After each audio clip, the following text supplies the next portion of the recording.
After more than 6 months and 196 days without action, the NPL Northern New South Wales roars back into life this afternoon, and there is no better way to begin the 2018 season than with a grand final rematch. Edgeworth, they'd swept all before them coming into last season's decider, but it was Lambton, led by inspirational skipper Joe Wheelhouse, who claimed a 2-0 victory. Hope springs eternal as a new season approaches, and both these sides will have their sights set on some more silverware. Lambton, they recruited well, but then lost most of their recruits, while Damien Zane and Edgeworth will look to blood some of the younger talent with the loss of 5 first-team players in the off-season. It's all set up for a cracking afternoon of football right here on Bar TV Sports. And Chris Turner and Damien Smith, it's good to be back. Sure is, and welcome back for 2018. Look, this shapes up to be a great game, like a grand final rematch, but this day, Smudge, is a very, very hot one. Oh, extremely hot day. I was down the beach this morning. It was absolutely beautiful, but there's a bit of a cool breeze about, but we'll go through the weather pretty soon. But you know what? This is an intriguing battle. Grand final replay. You know what? Through the week, I was thinking a Lambton victory for sure here, but I don't know. They've got a few key players out in Wheelhouse, Marpoo and Remington, and I think Edgy might pip them today. Well, let's just go through the keys for both sides.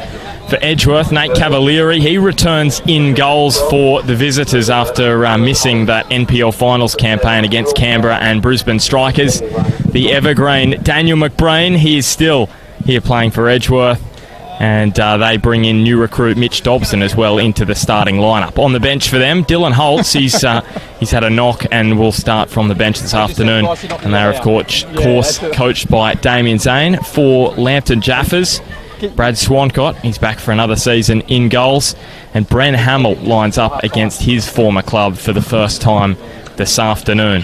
Pat Brown, grand final hero, he is in the starting lineup. And on the bench for Lambton this afternoon, Michael Kantorowski, who's returning from a hamstring injury suffered in the pre-season. They're, of course coached by James Pascoe. The weather, it is 32 degrees this afternoon, so a very warm one for players this afternoon.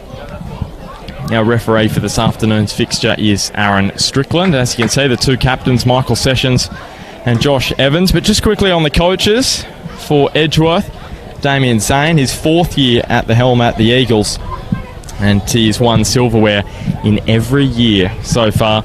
And for James Pascoe, this is his 3rd year at the Jaffas after beginning early on, really early in 2016 after taking the reins from Dave Tanchevsky, and of course championship winner last year with the Jaffas. Yeah, but just on the coaches, they've brought in some brilliant assistants this year, with Shane Price with Lambton and Gary Wilson's back, the Edgeworth legend at Edgeworth.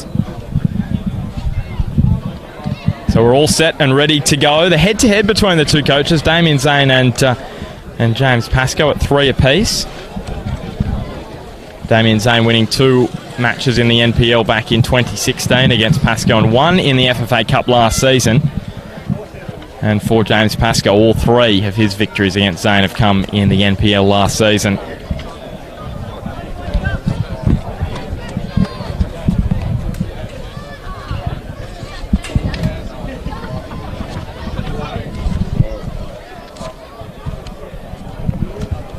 So it'll be Lambton in their bright yellow kits from right to left in the first half to kick off the 2018 campaign. Edgeworth from left to right in their away kit. And Pat Brown gets us underway. And boys, my question to you this season is, can Edgeworth overcome the loss of those 5 key players that have been spoken about so heavily? Aiden Bryce, Brodie Taylor, Keanu Moore, Kieran Sanders and Diego Moriasu. Well, Swancott there put himself under a little bit of pressure, but had the ability to get out of trouble. Look, can they? Yes. Damien Zane, Edgeworth have been working on a youth system for a long, long time, and it's not something that's happened last year or the year before. They've got players, and after this wave of players, there's another one, and then after that, there's likely another one. So, look, I think they can. They've got players. Sure, they've been talked down, but I think that they've got the ability to have another great year. Yeah, I think the key is, out of those players, that's 26 goals from last year out of 42, 62%. So there's a lot of goals missing this year. However, they brought in Jamie Burns. It'll be very... I think if someone's going to get the best out of Jamie Burns, Damien Zane is, and it'll be very interesting to see how he goes this year. I think that's a fascinating point, Smudge. Jamie Burns, I think he's someone that if he can tap into his potential, he can be anything. He, of course, scored a bucket load of goals for South Cardiff back in 2014. 10 goals. 5 of those were from the penalty spot, but you still got to put them away. In a sense, if he can rediscover some of that South Cardiff form in similar colours to South Cardiff, you feel that Edgeworth are going to be right up there again this season.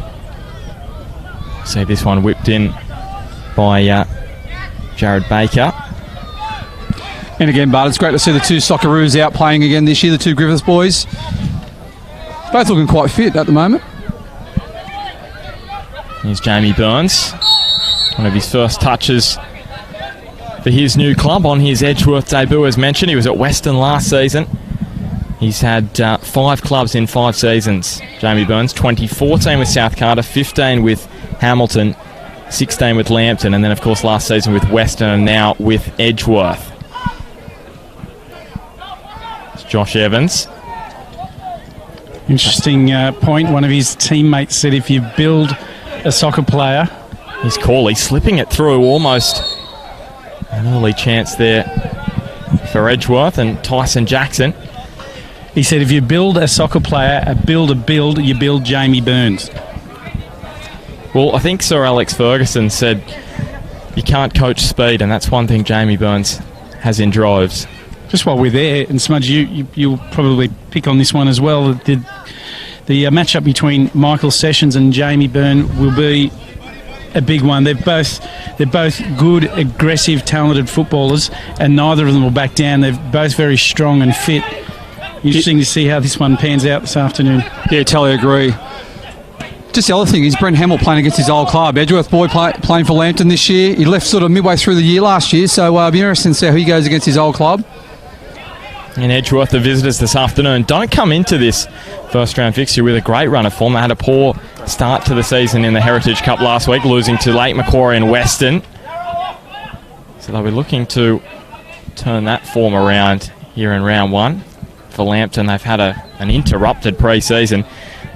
James Pascoe signed Kieran Sanders. He also signed Cade Marpu, who's Ridge Marpu's brother. He signed Matt Yerman, the brother of... Ben Yerman, the brother of Matt Yerman, who of course plays for Suwon Blue Wings, and Liam Odell of course left as well due to uni commitments. He can only play on Sundays, I think, for the first 6 weeks of the season, so it's been an interrupted pre-season for the Jaffas. Sessions goes back to Greentree. He's playing in that unfamiliar role this year, Dane Greentree, of centre-back. Been primarily in the midfield in his time at the Jets Youth, and of course last year with Lambton.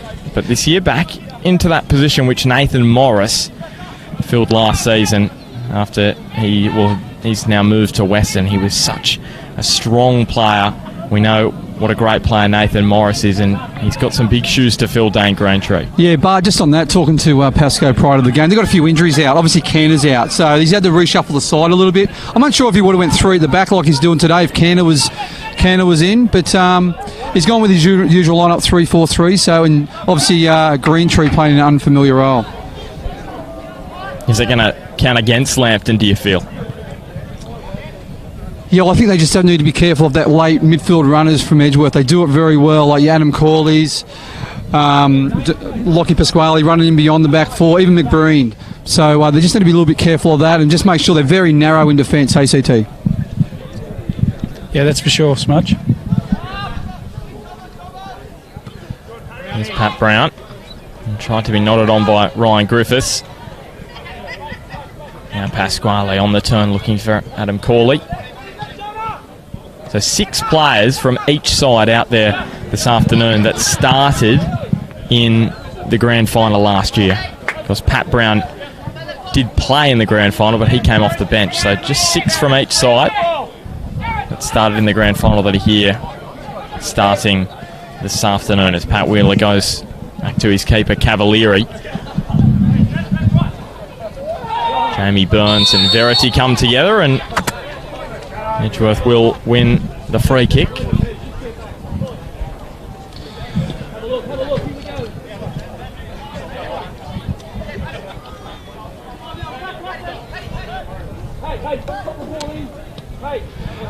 Edgeworth's got quite a bit of size up front with McBreen and Jamie Burns. But in saying that, with Sessions, Verity at the back, there's some size for Lambton. So, yeah, it's going to be a great contest. You can see that height difference between Greentree and McBreen. So that could be a little mismatch there to look out for. Of course, Daniel McBreen is above 40 now, 40 years of age. So he's getting on a bit, Daniel McBreen. But, gee, he's got so much energy still. But he doesn't like his age mentioned, as you know. I know he's probably going to come and have a word to me at the end of this if he does listen back. But I don't know. He's looking extremely fit. Damien Zane said he's very fit this year. He said, I'm pretty sure he still goes to Adam Clark in town, personal trainer that I go to as well, Smudge. He does a great job. It's Pat Wheeler. And now Sessions gets a boot in. Ben Hay to Griffiths now. And wide to Nathan Verity, who impressed last season, Nathan Verity. He was part of the Mariners Academy, joined the Jaffas last season. He scored a couple of goals for the Jaffas in 2017. and again here, Bart, Edgeworth's playing a very high line, really condensing the space. It's very difficult for Lambton to get through, but Lambton's doing well. They're just holding the ball, looking for the opening. They've got some good width here. Verity takes on Corley and beat him with ease there.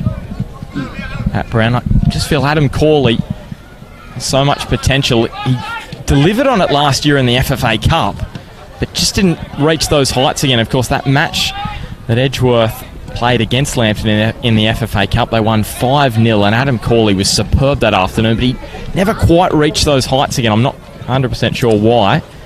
Don't know if you could put a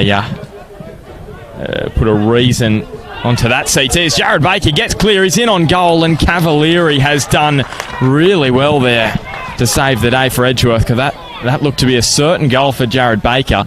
And would you believe he scored last year for the Jets Youth? He started the season at Lambton, but moved to the Jets Youth before a ball was kicked, and he scored a sensational goal from about 35 metres out in round one in the Jets Youth clash with Adamstown in round one. So he almost had another round one goal, Jared Baker. And just on that, there was two things there. I love his forward run beyond the back four, beyond Edgeworth's back four. Ooh. Here's Wheeler and Verity. But also Nate Cavalier, he came out nice and quick and shut down the space really well.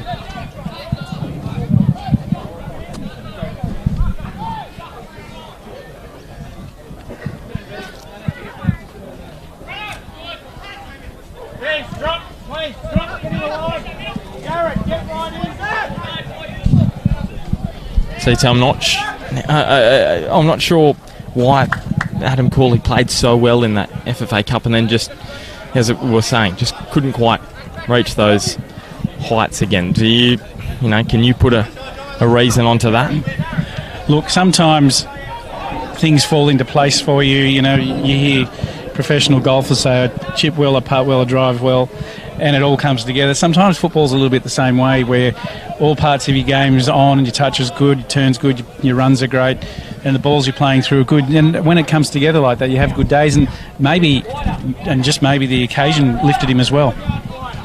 I think also he was rotated in and out of the squad. So, Zane was obviously testing the waters with his squad, and he wasn't probably a regular starter for Edgeworth last year. Even though he scored a few goals, he came off the bench and did really well, and he's a great player.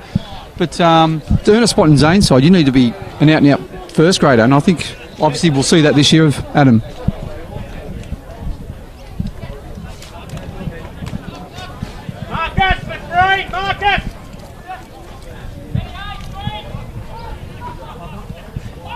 There's McLaughlin chipping forward, looking for Jamie Burns. Goes for the outside of his boot, and it lobs over Swancott. And it only took one game for Jamie Burns to open his Eagles account. And it's 1-0 to Edgeworth. Well, the inclusion of Jamie Byrne, it was evident from Zane. He wanted him in the side, and that's exactly why he saw Swancott off his line. Didn't he finish that off just absolutely perfect, Smudge?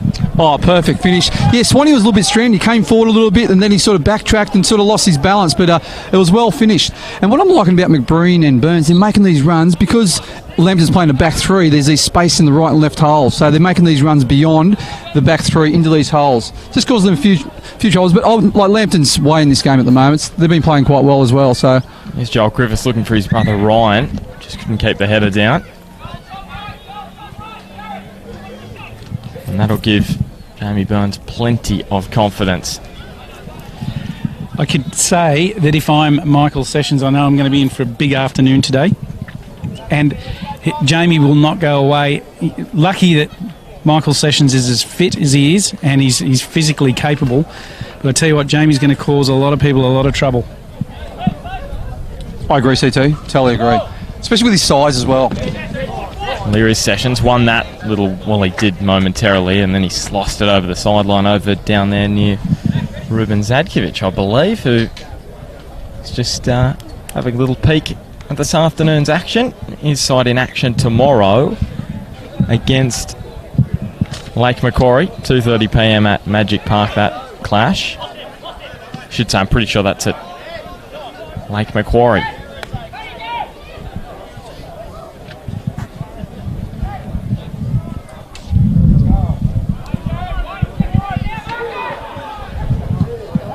McLaughlin chipping up and over the top, but no one able to get on the end of it.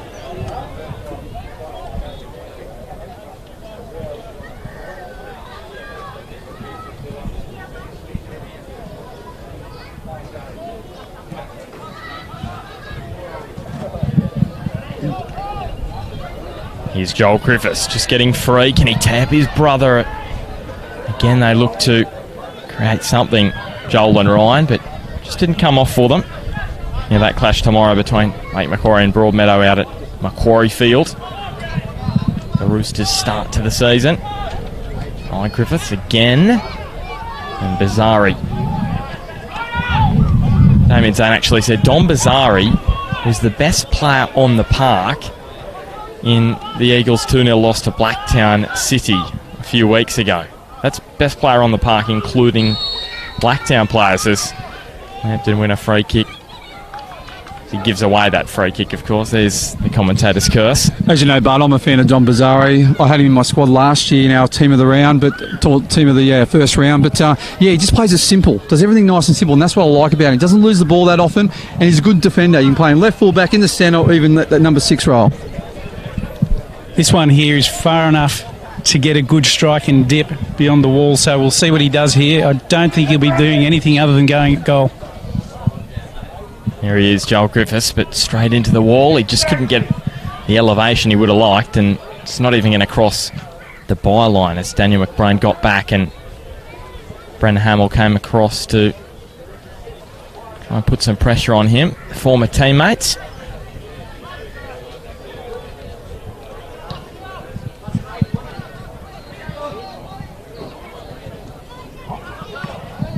Played forward by Pasquale, and now Jamie Burns steps away from Greentree. Just held him at arm's length.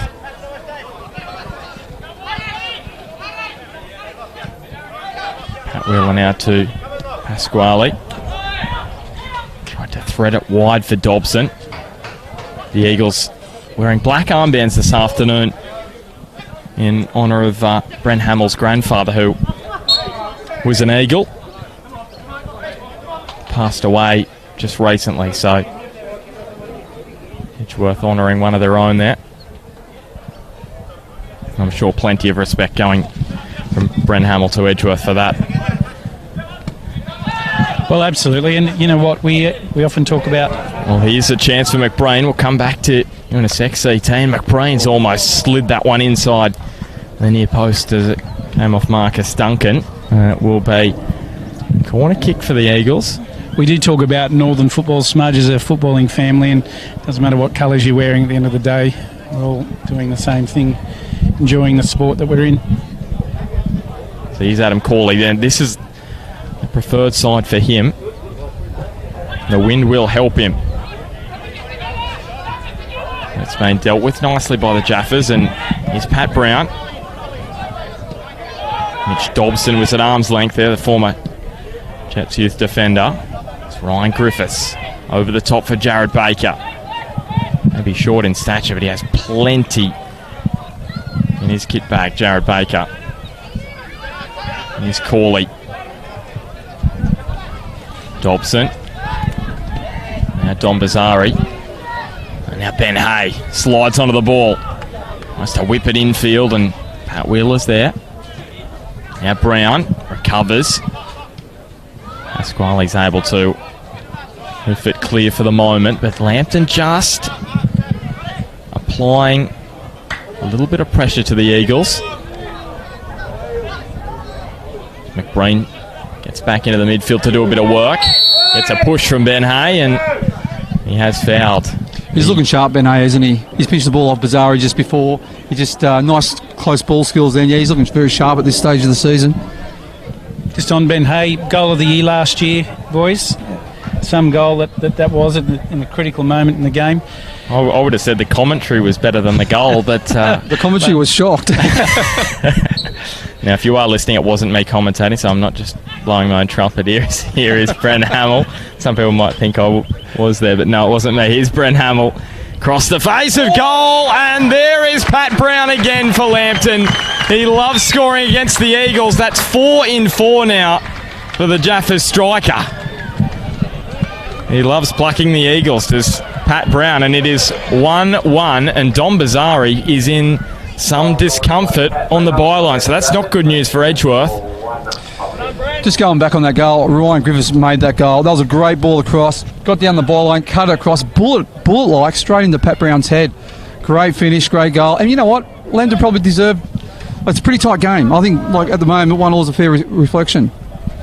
And I think that's fair. Yeah, Lambton, they had the foot on the throat of Edgeworth for a few minutes there. They get the reward, so fingers crossed for the Eagles and Dom Bazari that everything's all right, but it doesn't look great at the moment. Smudge, while we've got a little break in play, we've got a couple of viewers from Port Macquarie online today.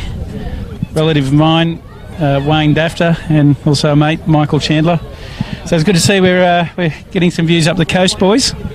Oh, good to hear. Good to hear, CT. Michael Chandler. Are they actually your mates, or we're related? Well, sort of, anyway. Yeah. But actually, jokes aside, Michael's involved with the football in North Coast and doing a lot of work with the juniors up that way, and doing a great job. So good to see those guys enjoying their football up the coast as well. So Edgeworth get us back underway, and Pat Wheeler across to Dobson now. And Edgeworth now just have to recalibrate a little bit after that period of Lambton dominance. And Dom Bazari, I just had a quick scan, he's just getting some treatment. It looks as though he may have got a poke in the eye of some description. His right eye looked as though he may have been having some blood coming out. So we have the Hornets going up overhead. You can probably hear here at Arthur Eden Oval as Griffiths rises, and Ryan Griffiths was almost there to make it 2 goals in a couple of minutes for Lambton. Turned over again by Edgeworth. Another cheap turnover from the Premiers. Here is Ryan Griffiths. Cavalieri with a strong punch. Getting back to clean up is Tyson Jackson. And here's Marcus Duncan, who may have stuttered Jamie Burns there just slightly. Burns just reeling out of that one. Marcus Duncan, he began the season at Bentley Greens, but has since moved back to Lambton after being at Hamilton Olympic. He was at Hamilton Olympic last year, then he was at Maitland, then he went to Bentley, and now he's come back to Lambton. So he's been just about everywhere. He's been south, he's been west, he's been east. Here is Jared from Lambton here. Jared Baker again. That's not a bad ball. This one looped towards the back post, and Cavalieri rises and grabs it nicely. He had to, because Pat Brown was sniffing around again. He loves big games as well, Pat Brown. He's scored now 3 goals in his last 3. So the grand final goal, he scored a crucial goal, which ended Hamilton's season last year in the second leg of the semi-final. So he loves big games, and he loves playing Edgeworth. And usually, big games are played between Lambton and Edgeworth. So he loves the really tough contest like this one this afternoon to open the season. It was Jamie Burns who opened the scoring, and then Pat Brown who equalised for Lambton in this first half of the opening match in the NPL Northern New South Wales. There's 2 matches going on simultaneously at the moment, and the last score we got from Adamstown Oval, Adamstown up against the Jets Youth, was 0-0. Here's McBrain. Nice 1-2 with Jackson, and Dane Greentree had the speed and the knowledge to know what was happening. It is still 0-0 after 20 minutes at Adamstown Oval. It's a crucial match for both those two sides. The Jets and Adamstown both not having good seasons last year. Just on Don Bizarro, I was praising him just earlier that he never turns over the ball. He's turned over the ball twice in the last, say, 3 or 4 minutes. So I know Zane won't be happy with that, and Don won't be happy with that because he prides himself on keeping the ball.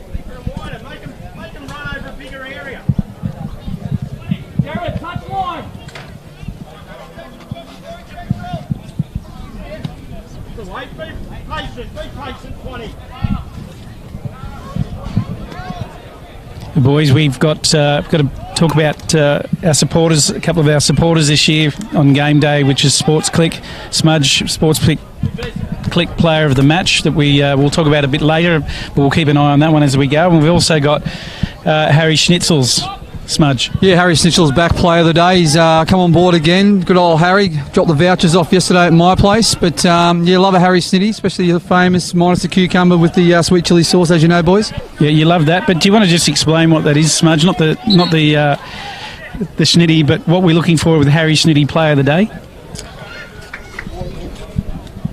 We are just having a drinks break, so it'll give you a little bit more time, Smudge. Of course, the weather the temperature about 32 degrees as of the moment, so that's the reason why we are having the drinks break here. But Smudge, just tell us as you flick that scorpion off the back of his neck. There was this scorpion on the back of his neck. It's so hot, and you would have been a lot hotter with that sting in the back of your neck. Just crawled straight up me now. What's that? I thought CT was giving me a tickle, but... So Smudge, first let's go Harry Schnitzel player of the day, and then I think if you watch the NPL show, you probably would have thought that I'd not be at this game and be in New Zealand, and I'll tell you why I'm not in New Zealand, and it's quite embarrassing.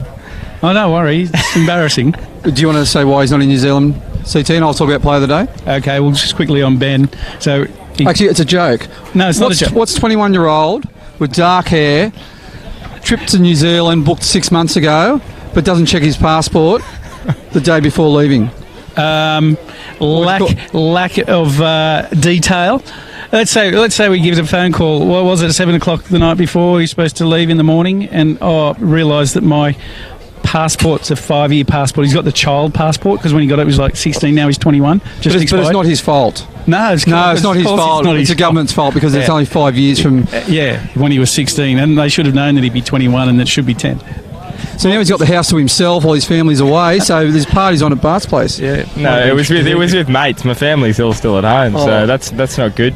But so that's what happens when you do too much and you forget about the little things in life. So Harry Schnitty, player of the day, Smudge. Well, it's definitely not going to Bart because that's definitely not player of the day. But player of the day could be anything ranging from on the park, a great save, great goal, a nutmeg, or something off the park as well. So ranging from someone catching the ball in the outfield, or a crazy outfit, whatever it is. And by the way, we love getting your feedback online, what it is, your suggestions, because it's good fun and we enjoy Harry Schnitty, player of the day.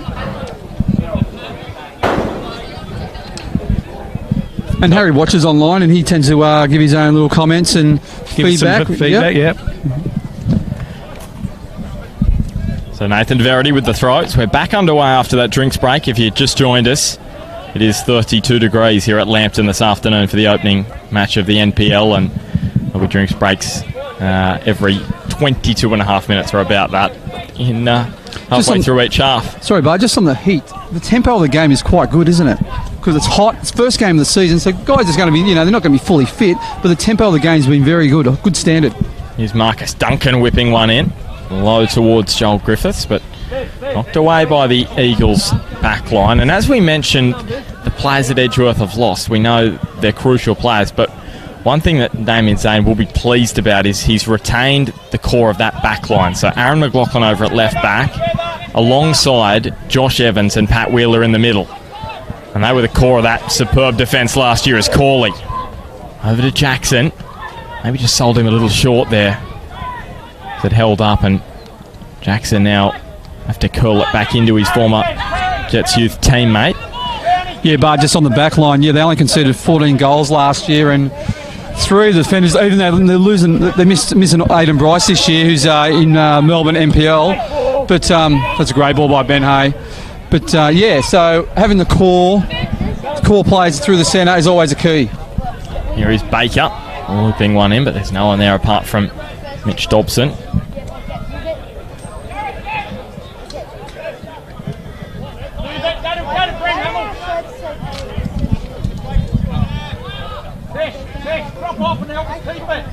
Fascinating stat in relation to the Eagles and their ability to win without Daniel McBreen scoring. They've now gone 7 matches in the NPL and the NPL finals where Pat Brown just scuffs that shot to Cavalieri. So 7 NPL matches since the Eagles won without Daniel McBreen scoring. Interesting step, Bart.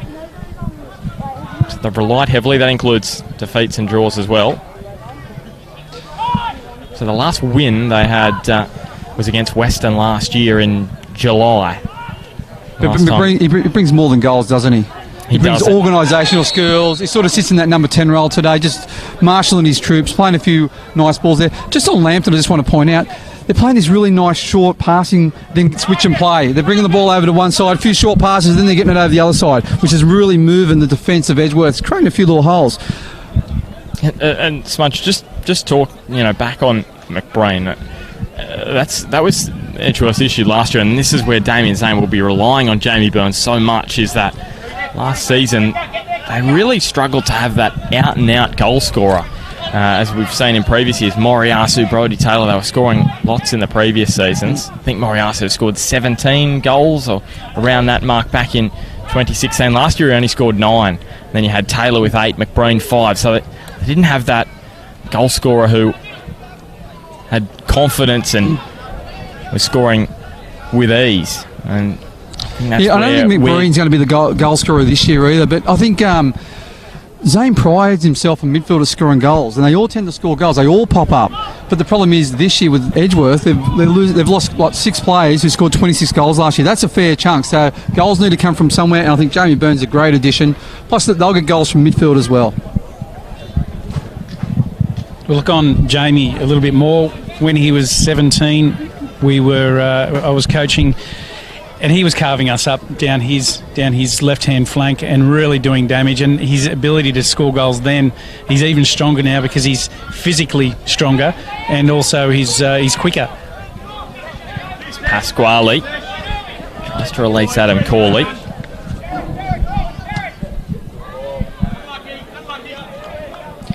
Great ball by Michael Sessions, well covered. Talking to Pasco prior to the game, Sessions has been out for most of the pre-season, so he's very underdone. So he has got concerns about Sessions today, about his fitness, but he's doing a great job in there, Sessions. He was in doubt coming into the match, Michael Sessions, but able to push through it.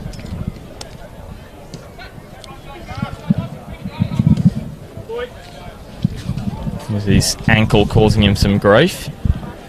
As was Michael Kantorowski's hamstring. He'll be coming from the bench this afternoon. Marcus Duncan.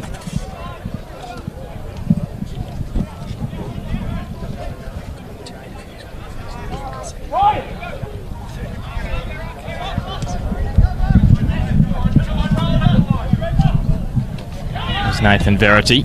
Now to Ben Hayes. He spied Pat Brown just to make a move in between defenders. Couldn't quite angle his run as Greentree.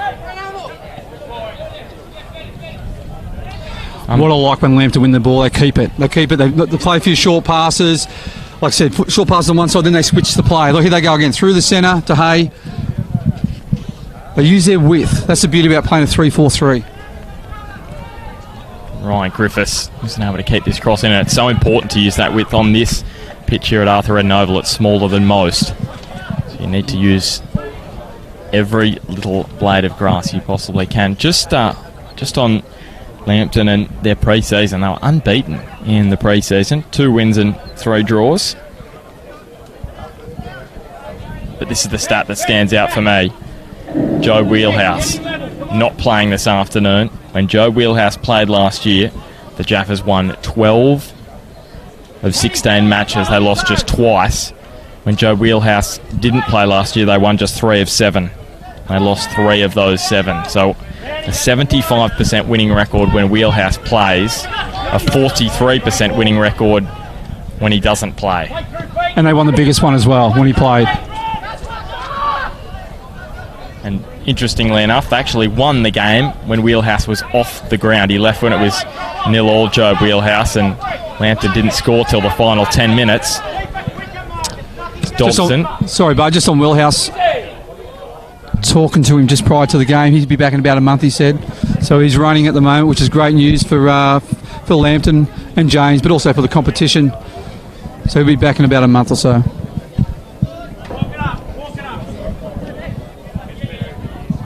I think it's good for Lambton to have this period without Job as well. Just at the start of the season, they knew it was coming, so they could prepare for it. And therefore, I think that'll be better for them later on in the season if something does happen to Wheelhouse. We're able to better adapt than if it just sort of comes out of the blue. All of a sudden, you've got to work out a way to deal with it, as they did last season and clearly struggled as Marcus Duncan. Now to Ben Hay. Now with Michael Sessions. We've got the FFA Cup coming up, round 1. And tomorrow we've got a huge clash with Hamilton Azuri and the Jesmond Rams. We're going to try and catch up with a couple of those guys in a couple of minutes, boys. And it's supposed to be a cracking hot day as well. Well, I've heard they've called the games off at Western, the SAP program. They've already called that off because of the extreme temperatures. So, yeah, it's going to be a very hot day tomorrow. One thing I'm liking about Lambton as well, they're rotating their midfielders very well. Even Joel Griffiths, Ryan Griffiths, they're coming deep into the midfield, getting the ball, pushing other players out wide in their roles. Very well structured. McBrain with what looked to be a poor ball, but Lockie Pasquale, that's what desperation can do. So it's maybe a poor pass into something not quite as bad as he got it booed in as Bazzari. Long raking ball to Dobson, but Verity, he was in there quickly and turns the ball over.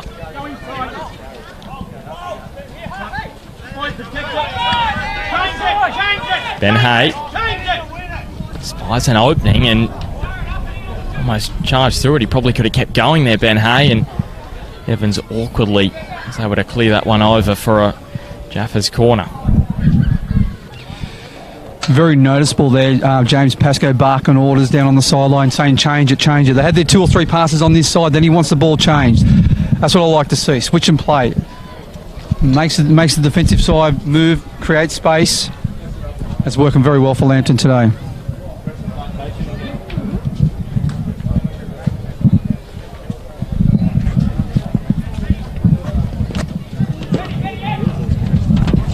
So the short corner taken from the Jaffas. And now Griffiths sizes up the opportunity. I'd have to say Cavalieri had it covered, but Pat Wheeler wasn't taking any chances.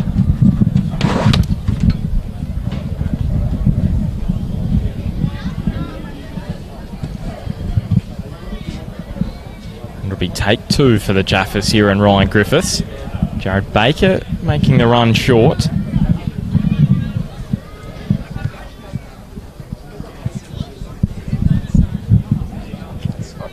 Here it is, Ryan Griffiths, deep with the corner, looking for Bren Hamill at the back post. Hamill decides Griffiths is the better option and sizes up the chance. Evans with the glanced header away. But the pressure still on. Being applied by the Jaffas. It's Dobson with the clearance again. Hamill sizes up the chance, but falls nicely for Griffiths, and then Brown. Bren Hamill again tries his luck and straight to Cavalieri in goals. And CT, you've got some special guests. As I mentioned, boys, tomorrow we've got the round 1 of the FFA Cup between Hamilton Azuri and Jasmine Ram. So it's going to be a cracker. With me right now, I've got Tom Kane and Jim Sneesme. Welcome, boys. Yeah, thanks for having us, guys. G'day, mate. How are you? Pretty good. So round one, you guys are going to be on Bar TV tomorrow. We hear. How are the players feeling about that? Yeah, the boys are feeling pretty pumped about it, mate. It's a good opportunity for them to get a bit of exposure, especially in the FFA Cup first round. But also a good opportunity for our supporters, especially we've got a few people overseas that don't normally catch the games. So good opportunity for them to see how the boys are looking. And Sneeze, from your point of view, what's your role at the club? Well, club captain and player liaison officer. Some people think they're token roles or gestures because I've been at the club for a while, but I think they're serious roles. Got a lot to do. Absolutely. And all jokes aside, you've got some quality players in your side, let alone what Jasmine have got. This is the beauty of the FFA Cup. We were able to get involved here and check some of this action out. Who are some of the players to watch for tomorrow if you're watching Bar TV? Yeah, obviously Stephen Rospigliosi with former experience at Adamstown in NPL, also Maitland and Lake Macquarie, our big pick-up last season. And this off-season we've picked up Joey Gruevski, Australian futsal representative, so 2 players from our side. And Jared Baker is in on goal for the Jaffas, and he makes it 2-1. It's another round 1 goal for the youngster. And 2-1 Lambton.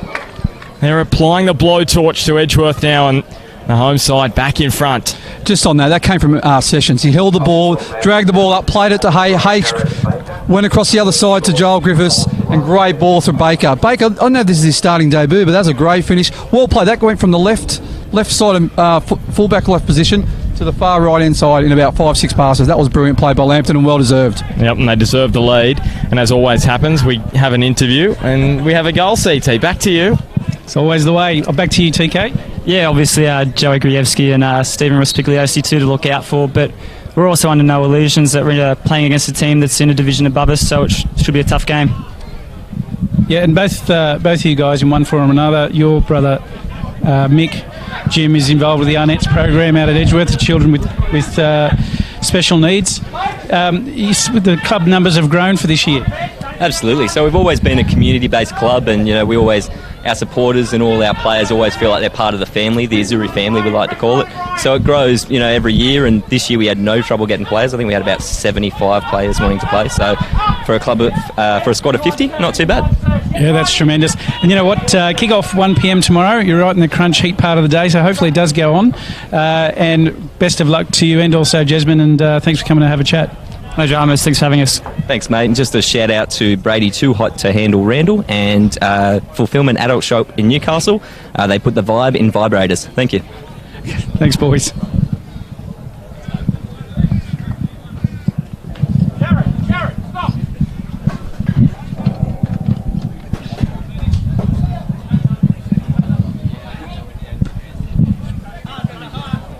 It's Nathan Verity.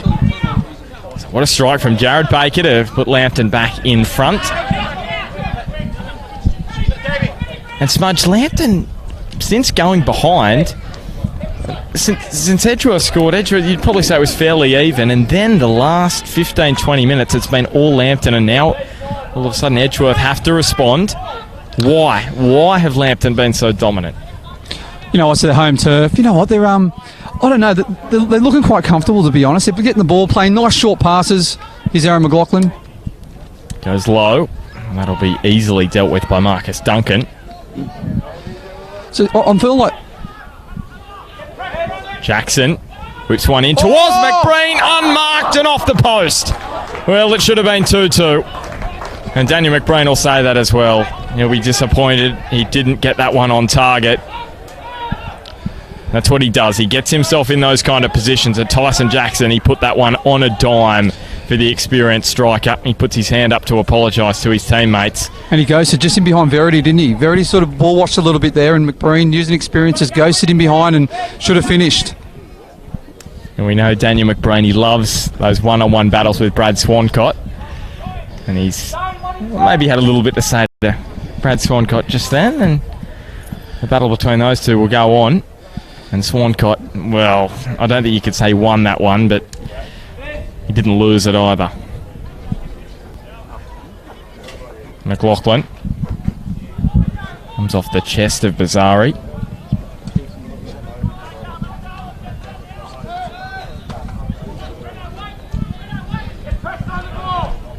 This is Edgeworth's little period before half-time. They probably should have made it count. Well, let's move that.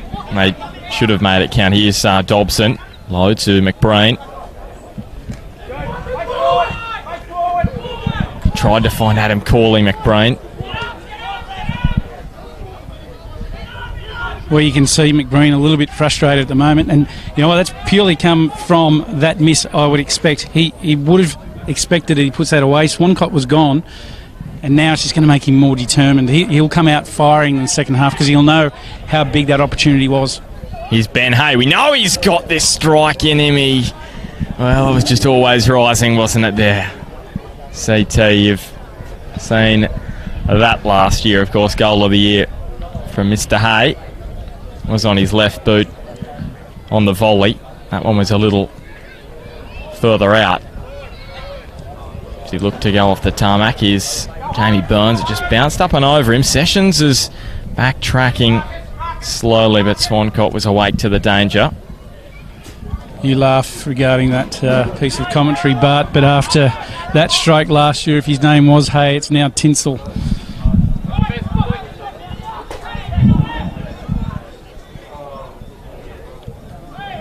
It's Hamill and McBrain, shoulder to shoulder there. Now Josh Evans to Wheeler.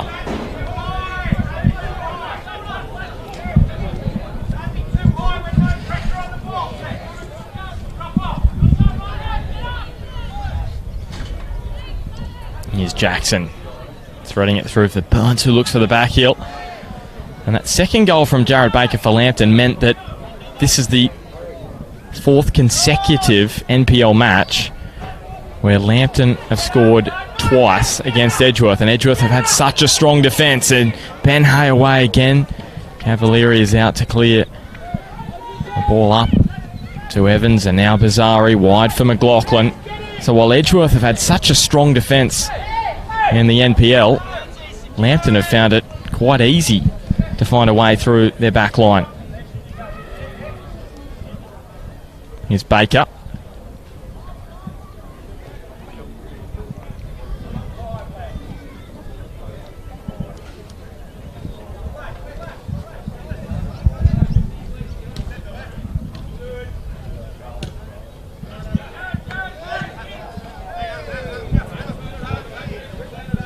And this is the 25th consecutive NPL match where Lambton have scored.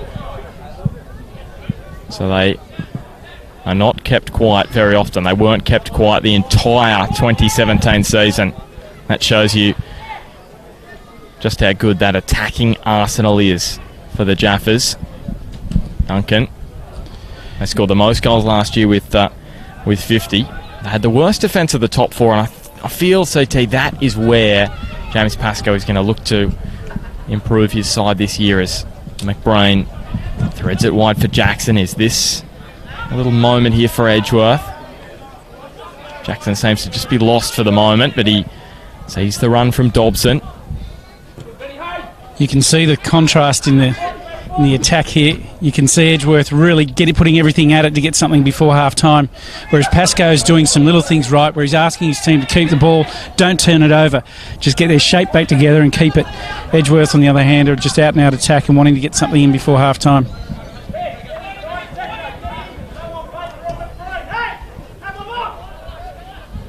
McLaughlin getting it up and over the top, but that's too easy for Brad Swancott. See Lambton here take a little bit more time.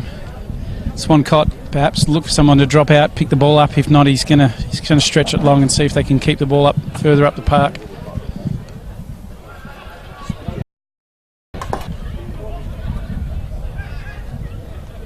It's been Edgeworth's period the last 5 minutes or so.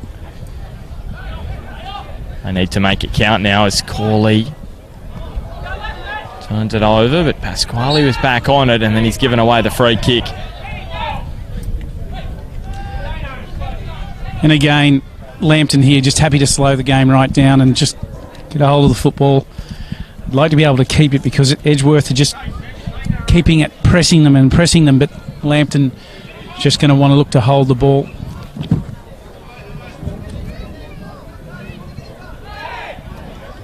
Dobson was easily able to outwit Ryan Griffiths there. The youngster up against the veteran striker is... There's another veteran striker in Joel Griffiths. Was working out the Newcastle Jets at the moment. He's done such a great job with recruitment. It's Joel Griffiths. Probably you'd say his last season in the NPL. Well, I'll say he'll keep playing until his body gives up on him. Did have some hamstring injuries and knee injuries last year. It didn't keep him out for an extended period. Dobson curls it in towards McBrain again. It just wasn't quite low enough, which is saying something because he's a tall man, Daniel McBrain. Well, look, it was a great ball in. It had the perfect weight on it. McBrain just angled his run perfectly just to get himself in the right position. You know, and it's just something like that that brings them right back into life, isn't it? And you can see that they've been pressing and pressing. Just starting to run out of time before half-time. We've got Smudge down, ready to have an interview, hopefully with Shane Price. How are the conditions on pitch level, Smudge? It's beautiful in the shade here, mate. Still warm in the sun. Yeah, stick out of there. Here's Griffiths. The 1-2 with Brent Hamill. He's been busy against his former side. Hasn't quite had a major impact on the match as Ryan Griffiths goes up. Cavalieri's punch deflects away awkwardly, and Pasquale and Brent Hamill come together, and Hamill's going to earn... It's going to be Pasquale who has gone into the book.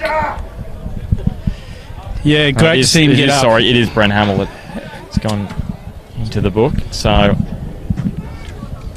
very fortunate both players came out of that unscathed. Yeah, I was concerned about Pasquale then. That's the sort of tackle that you look at it and think, oh, he's broken a leg or broken something, but fortunately that wasn't the case. Evans now. Baker and Bazari, bit of ping pong for the moment.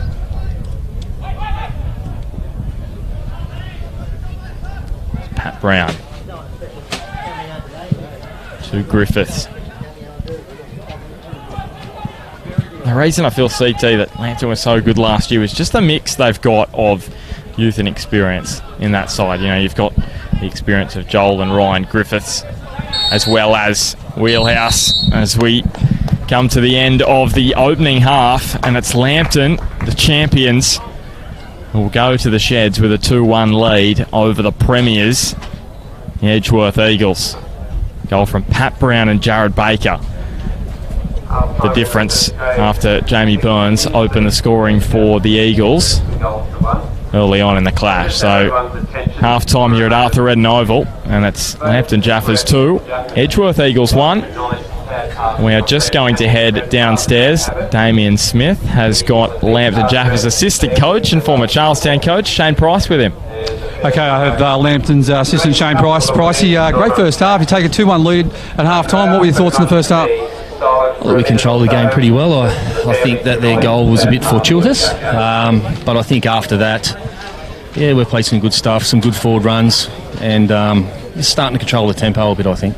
Yeah, what I like at the moment, you're playing some good short balls on one side, then getting the ball switched to the other side, and that created the goal for Liam Baker. It was a great goal. Yeah, it's his first grade start, so I think it's important for us to be in congested areas, move the ball quickly, short passing, and then the space is on the other side. So, as you said, that's where the goal come from. And finally, what's the message at half-time? Keep it the way it's going. Don't let them back into the game. Play to the conditions, okay, but don't be negative, because I think we can fall into that trap. So, yeah, we'll come out, we'll try and score a couple more, and we're quite comfortable at the moment. Okay, mate, thanks for your time. Cheers, mate. Thanks to Shane Price there for his half-time chat. And CT, just to send us to the break, what have Edgeworth got to do to get back in this match? Well, look, you know, I think what they were doing that last sort of 7-8 minutes of the game has got to be more of that. And that specifically... Thanks, everyone.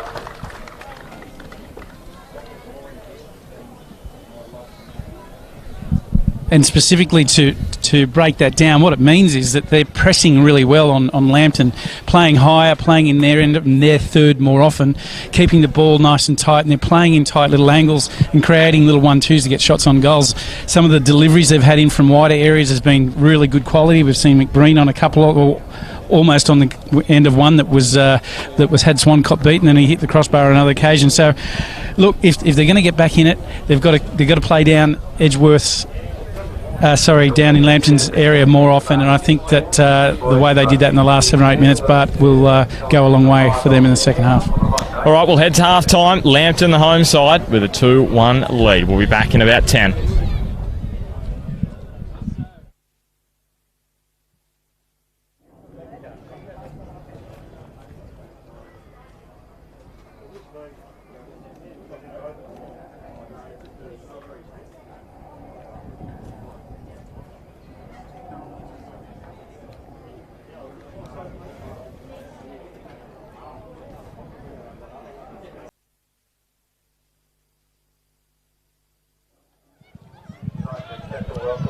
After more than 6 months and 196 days without action, the NPL Northern New South Wales roars back into life this afternoon, and there is no better way to begin the 2018 season than with a grand final rematch. Edgeworth, they'd swept all before them coming into last season's decider, but it was Lambton, led by inspirational skipper Joe Wheelhouse, who claimed a 2-0 victory. Hope springs eternal as a new season approaches, and both these sides will have their sights set on some more silverware. Lambton, they recruited well, but then lost most of their recruits, while Damien Zane and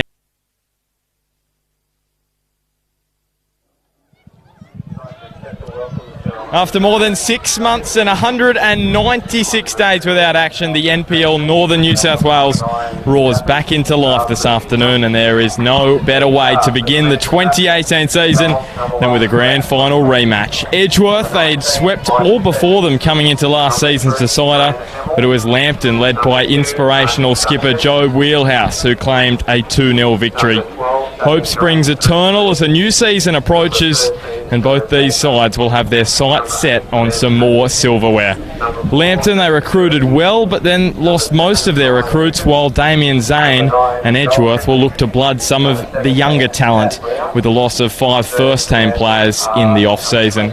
It's all set up for a cracking afternoon of football right here on Bar TV Sports. And Chris Turner and Damien Smith, it's good to be back. Sure is, and welcome back for 2018. Look, this shapes up to be a great game, like a grand final rematch. But this day, Smudge, is a very, very hot one. Oh, extremely hot day. I was down the beach this morning. It was absolutely beautiful, but there's a bit of a cool breeze about, but we'll go through the weather pretty soon. But you know what? This is an intriguing battle. Grand final replay. You know what? Through the week, I was thinking a Lambton victory for sure here, but I don't know. They've got a few key players out in Wheelhouse, Marpoo and Remington, and I think Edgy might pip them today. Well, let's just go through the keys for both sides. For Edgeworth, Nate Cavalieri, he returns in goals for the visitors after missing that NPL finals campaign against Canberra and Brisbane Strikers. The evergreen Daniel McBreen, he is still here playing for Edgeworth, and they bring in new recruit Mitch Dobson as well into the starting lineup. On the bench for them, Dylan Holtz, he's had a knock and will start from the bench this afternoon, and they're of course coached by Damien Zane. For Lambton Jaffas, Brad Swancott, he's back for another season in goals, and Bren Hamill lines up against his former club for the first time this afternoon. Pat Brown, grand final hero, he is in the starting lineup. And on the bench for Lambton this afternoon, Michael Kantorowski, who is returning from a hamstring injury suffered in the pre-season. They're, of course, coached by James Pascoe. The weather, it is 32 degrees this afternoon, so a very warm one for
One for $5. I've only got the short, mate. Look, sorry.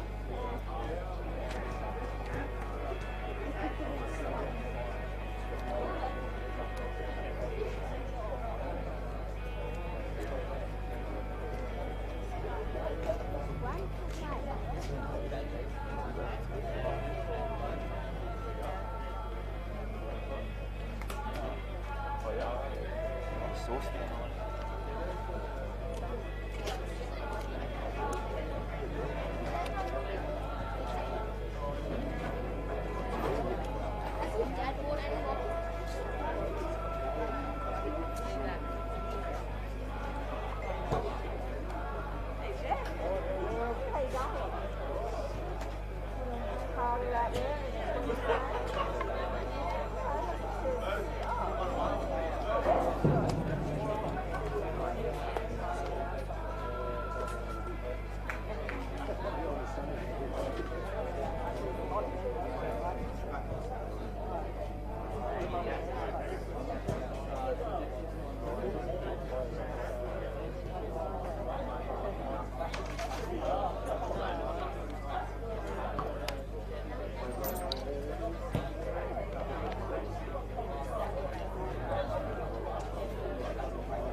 Last one.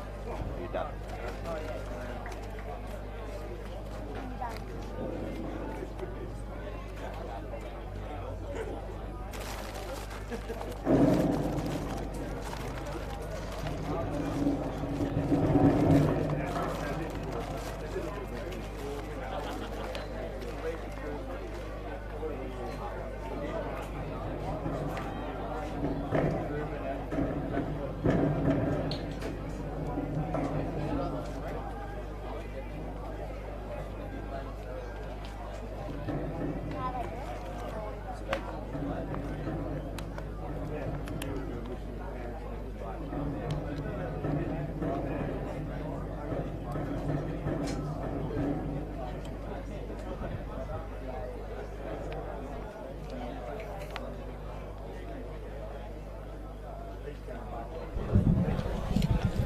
Welcome back to Arthur Eden Oval here in Lambton. It's the opening round of the NPL Northern New South Wales, and it is the champions, Lambton Jaffas, up against the Premiers Edgeworth Eagles. And it is last season's champions who beat Edgeworth 2-0 in the grand final. They're up 2-1 here after 45 minutes. We'll see if they can earn the first 3 points of the season. They will if they can keep the Eagles at bay. They'll be running from right to left, Edgeworth, in this second half, and we are underway. Big question is, can Edgeworth respond? Lambton, they're in control for much of the first half, boys. Do you see a way back into it for the Eagles? Yeah, for sure. But I think that the Eagles can definitely get themselves into this game. No problem at all. A goal will do that. Just saying before half-time, Smudge, how Edgeworth were really pressing and playing as much as they could in Lambton's third. And they've come out looking exactly like the same thing. Yeah, I'd never discount Edgeworth. They're a quality side. Here is McBrain rising, but Swancott, despite his small frame, he was able to get up high there and punch it away. Hamill. Now Pat Brown, momentarily dispossessed by Pasquale, but here's Ben Hay, who has been tearing it up so far this afternoon. Now he's running away from Dobson. Still Ben Hay on a weaving run. Surely he couldn't go all the way. I thought for a moment he would there. It's Pasquale has broken it down, and now Corley over the top for Burns, who just wondering whether he was offside or whether he fouled Sessions in the run there. I think he was just offside. So just dodge a bullet there, Lambton. Yeah, just on Edgeworth, I think this half I'd like to see him use the width a bit more, and also just grip the ball a bit more shorter passes, just through the centre, then get it nice and wide early, because they were playing a few balls through and they were just getting cut out by Sessions in the back three at Lambton. Just change it up a little bit. Well, we could hear Pasco before half-time, but directly beneath us, telling his team to keep the ball, don't turn it over, hold it.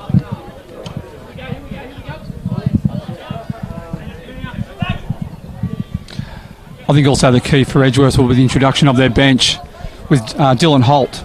He's been out injured, but he's ready to go today. Dylan Holtz? Is that right? Here's Pat Wheeler. I've got a question for you, Smudge. We were talking about while you were down on the sideline just before half-time. So we see Tyson Jackson. Well, he ran straight into a brick wall there in the form of Marcus Duncan. Quite a tall one at that as well. Ben Hay. He's been everywhere, hasn't he, Ben Hay? Griffiths. Wide to Verity. So last year, Edgeworth, they conceded 14 goals across the regular season. That's less than a goal a game.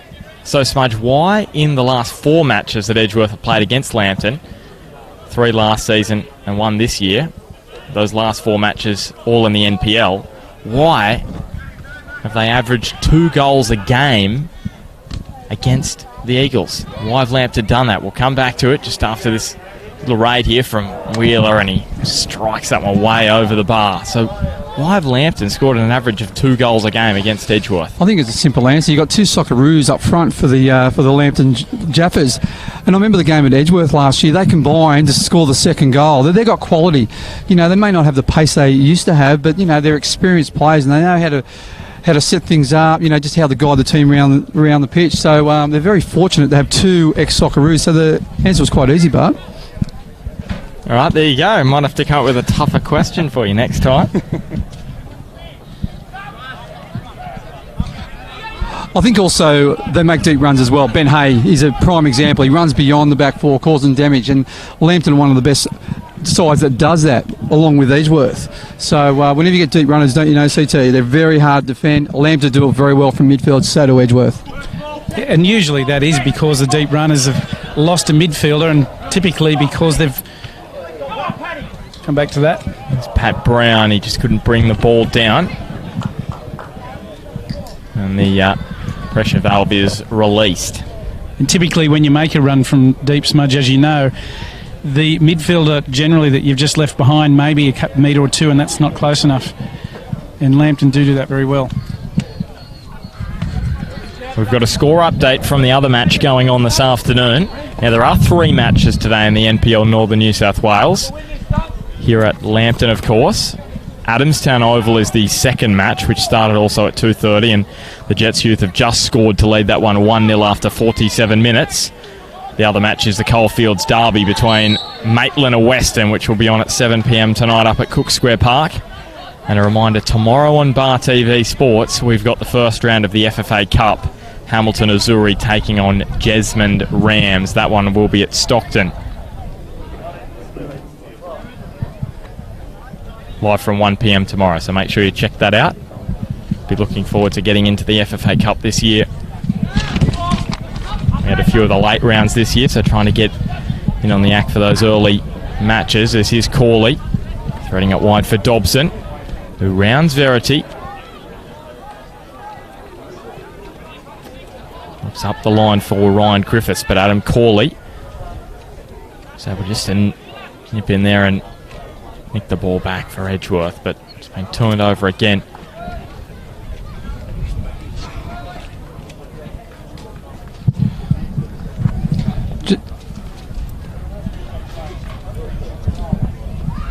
Just don't look as comfortable in possession, Edgeworth, this afternoon, Smudge. Why is that? Funny you said that. I was about to say that because a lot of times Jamie Burns, he's staying high, like nice and high, pushing on the back four. I like to see him drop about 10 yards into the space in between the lines. That's what they were doing last year. Kieran Sanders done it perfectly last year. He'll start up high, drop into the lines, create that extra man in midfield, and they'll get overlaps. Where Jamie's he's an out-and-out number 9, so he's pushing nice and high, which is great, but I'd just like to see him just vary it a little bit and probably just drop a little bit deeper next to the McBreen, so you're not playing with a 9. So the stoppers need to work it if they need to commit forward or not. That's going to create space. McLaughlin into Pasquale and now Evans. Pat Wheeler, who was the Eagles player of the year last season, he was superb and low through the middle of the park. It's almost away.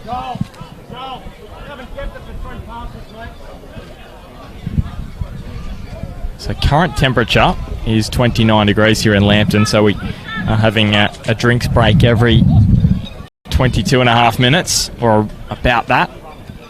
As McLaughlin takes on Baker, and he just wasn't able to cut that one back infield before it crossed the byline.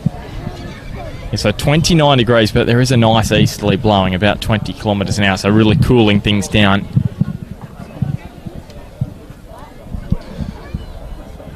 Boys, it looks like Joel Griffiths has got an issue with his knee, just waved over to the bench to Pascoe, so unsure how much longer he will last. Yeah, it doesn't look great for Joel. They've got some cover on the bench. They've got Aidan Von Essen, Alex Dodjanowski, Tom Waller as well there, and Michael Kantorowski.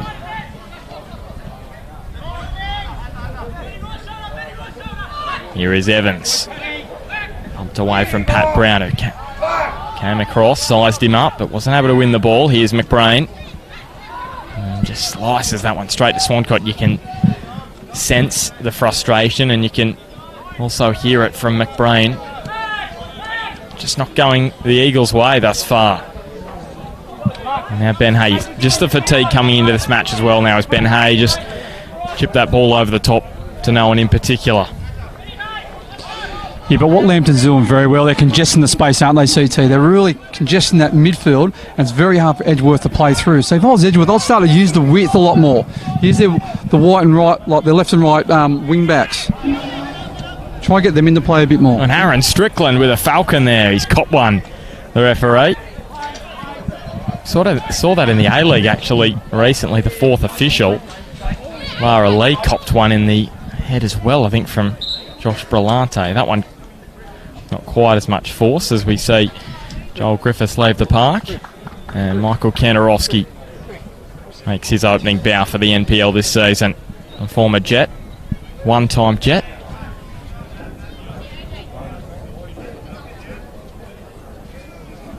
Brent Hamill just receiving some instruction from his coach James Pascoe. Smudge, the point you made before, just a minute ago, about Lambton keeping things really tight in the middle of the park when Edgeworth has got the ball. It's a classic example of a team that's on top. They're able to do that and then reverse, open things up when they get it. Here's Nathan Verity. Looks at Pat Brown, continues the run. Verity, and there's an offside.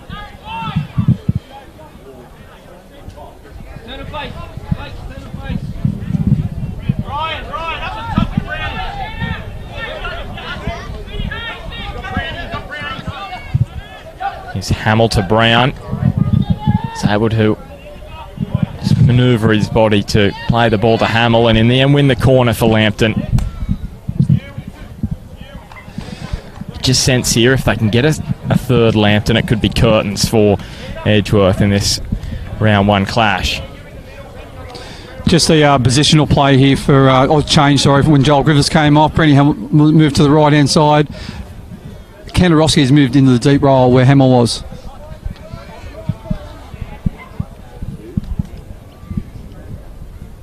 So Ryan Griffiths looking for the tall timber, and it was Josh Evans that got up and very nearly snuck inside the back post. So it will be another corner.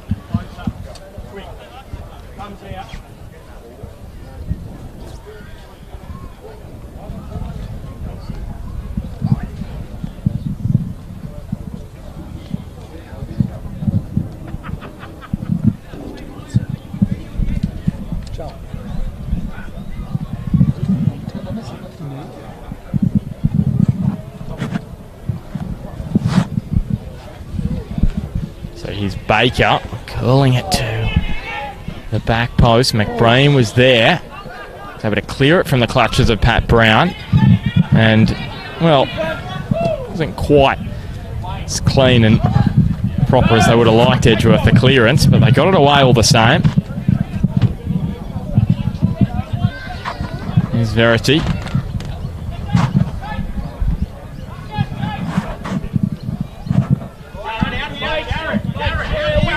Kantarowski. Here we go, come on, son. Chipping wine and looking for Hamill. That was a nice first touch from Brent Hamill to bring that ball down. Very skillful. We said before the game, Bart, Brent Hamill's going to be up for a big game, and he has. He's been superb today against his old club. McBrain out of Jackson. Looking for Bazari, who's been clipped down by Sessions, who isn't going to go into the book. Thought Strickland was running over to give him a card, but not handed out, and McBrain, I think, is asking Strickland why. And the Eagles will make their first change. It's Sam Maxwell being readied.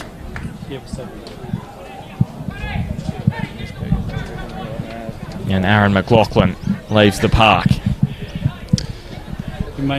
Yeah, very, very, very lucky not to get a card there, Bart. Session, sorry. Session, sorry, yeah.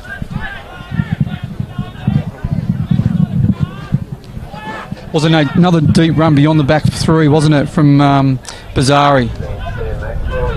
And it will be Don Bazari on that left boot and straight onto the head of Sessions.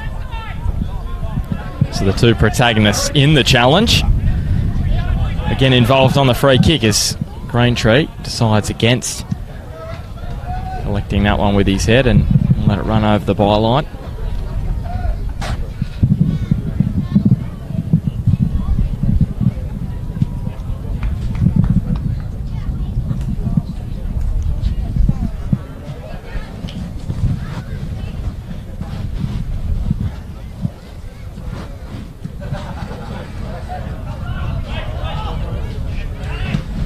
With the knot on, but Maxwell was able to clear it up, and Jamie Burns just was able to be outwitted there by Sessions, who got a boot in, because if he didn't, the speedy striker went in on goal as McBrain gets up. Bazari to McBrain, and now Pasquale. Kantarowski was there for the Jaffas, back from a hamstring injury. Yeah, it's great to see Kandarowski back. Sorry, Bart. He got Player of the Year for Lambton last year, so it's great to see him back. He was excellent in the grand final. So, he suffered a hamstring injury about 4 weeks ago against Broadmeadow. I think he lasted 20 minutes, but it's great to see him back on the park. He's a little bit underdone, but great to see him back. Maxwell takes on Hamill.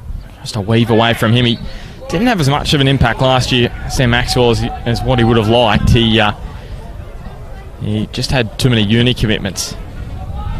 and heard his chances playing a lot of first grade. He's actually going to leave the Eagles. But Damien Zane put an end to that. He said you're good enough to stay, and Sam Maxwell has stayed at the Eagles this year, and he's been rewarded.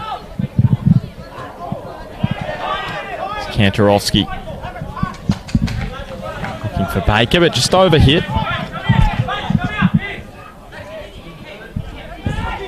Just a critical period of this match. A little lull in the contest. After such a free-flowing first half, the second half just hasn't quite got going as of yet. And you sense that's the fatigue smudge, isn't it? After, players are so excited with the new season kicking off. And then in the second half, that energy just sapped from them a little bit with the heat and the energy they outlaid in that opening 45. And agree, this is the first intense game, isn't it? Trial games are sort of not played at the same intensity as the very first game of the season. So, but you know what? The bench is going to be very important in the last 20 or so minutes for both sides. But yeah, the lull in the game probably suits Lambton, if anything. So, they wouldn't mind winding the clock down a little bit. But there's still a long way to go. And like I said before, don't discount Edgeworth. Now, we always want a little bit of entertainment. And when we want some entertainment, we go down to a special guest. And CT has got a special guest right now for us. Thanks, Bart. With me is former Newcastle breaker great Mark Wilson. Wilso, thanks for joining us. Good to be here, mate. I appreciate you inviting me on the Bar TV. I've got to say, it's been quite comical watching you with that umbrella up there during the cast down here, having a bit of a laugh, but I think you've sorted it out. Yeah, thanks for that. Got rid of it. And listen, the reason we've got you here is we're talking to you. You've been doing some charity work. Can you tell us a little bit about that? Yeah, mate. At the start of the year, I sort of got my riding. I've been doing a bit of riding and doing some stuff for diabetes. I've got a sister that's got type 1 diabetes, and also my niece has got diabetes. And I've been just trying to get my riding out there, and the community have really got behind me, and they've been rallying, and I've been raising a fair bit of money for diabetes. It's been great. Well, you've been doing a great job, and you're using social media, Facebook in particular, to get your message out there. Tell us about some of the support that you've had and what's happening exactly. Oh, mate, it's been enormous. Originally, I just sort of got my riding, and I was sort of getting a few donations through my riding, but it's just been people just supporting me, getting as much support as possible. And also, just recently, I've had Stockton Football Club have decided to get behind me tomorrow in the FFA Cup match. They're raising money for every goal that is scored in the cup match. So there's been a lot of corporate people that have been sort of getting behind me as well, and it's just been overwhelming, the support. I'm just so grateful. It's been great, and each month I've been raising more and more. Well, you're doing a great job, and if people want to get involved and want to check things out, how can they do that? Well, predominantly I'm on Facebook. You can see that. I haven't really got a website up at the moment, but yeah, Facebook or just in general, it's just been word of mouth or through the clubs. But it's basically Facebook at the moment is where it's been all happening, and I'm just grateful for any sort of support. Here's an opportunity, I think. Well, here's maybe a chance for Jamie Burns. He's pulled down, is he? No. Smashes the turf. Aaron Strickland waves the calls for the penalty away. It's just a big moment in this match.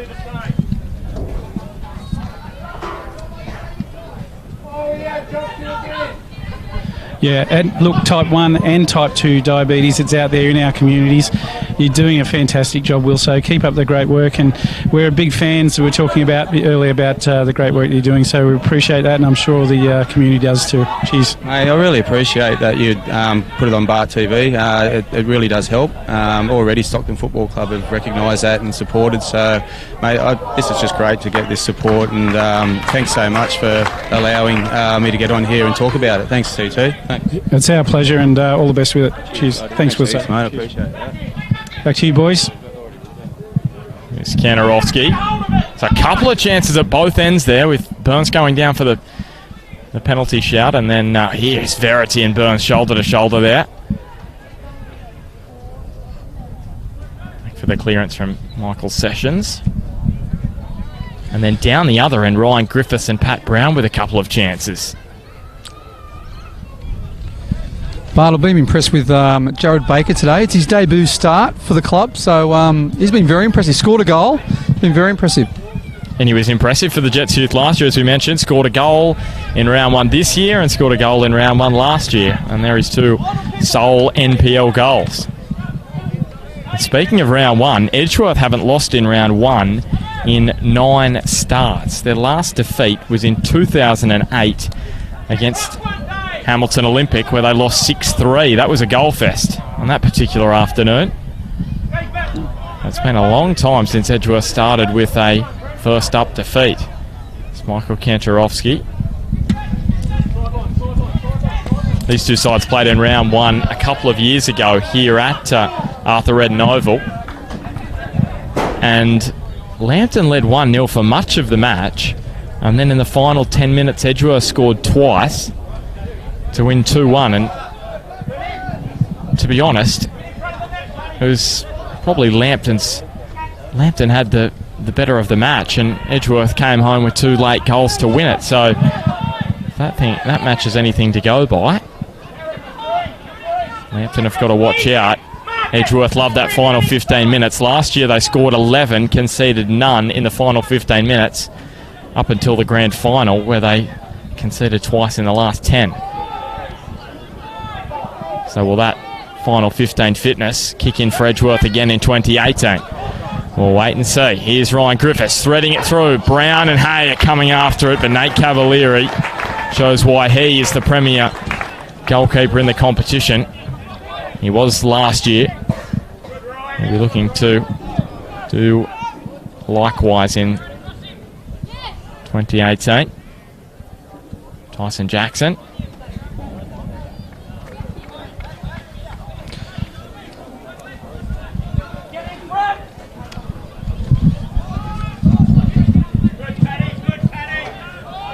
Tom Bazari.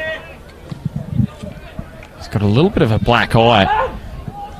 Bruise under that right eye after a collision in the first half. McBrain rises, and Jamie Burns, he was ghosting in at the back post, and again it was just a little too high, but another chance for Edgeworth.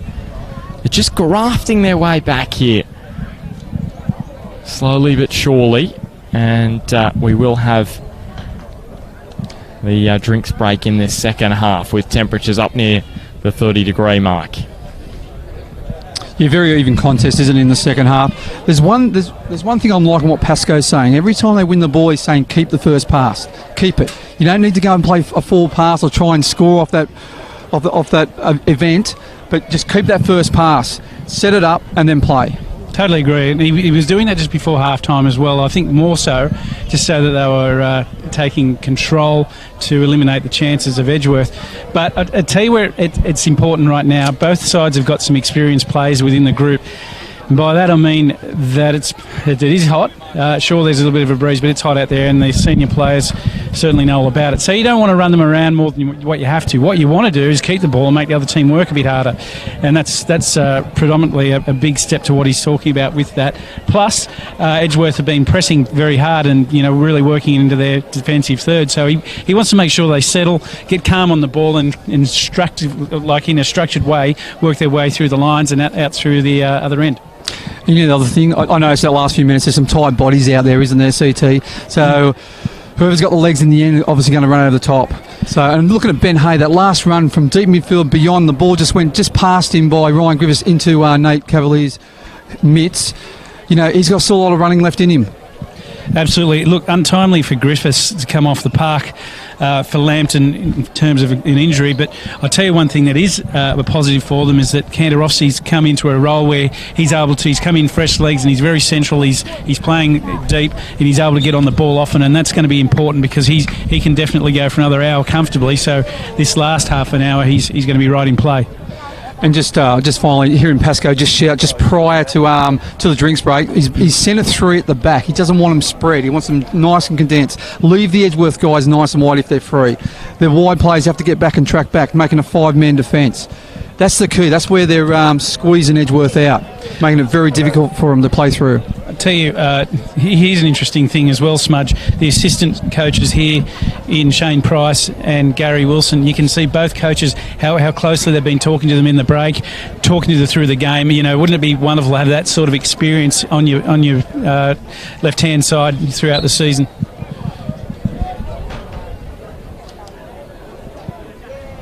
And just while we've had that drinks break, Dylan Holtz has gone on for Dom Bazari. So you don't see Dom Bazari come off very often. I still feel he may be having some issues with that right eye that was bruised in the first half. Jared Baker with the throw. Pat Brown flicking on, looking for Ryan Griffiths, who got the flick on as well, and it just opened up in the middle of the park. But Sam Maxwell read the danger, and Tyson Jackson on his Eagles debut this afternoon just lobs that one straight into the waiting arms of Brad Swancott. You can see Swancott and McBreen, they love it, don't they? Bit of a bromance out there, maybe between the two of them. Yeah, old teammates, they love each other. But Marcus Duncan there, just checking McBreen, done it perfectly. It wasn't a foul, it just stood his ground, checked him, because McBreen's a danger man, same with Burns. It was well defended. 85 years between the pair of them.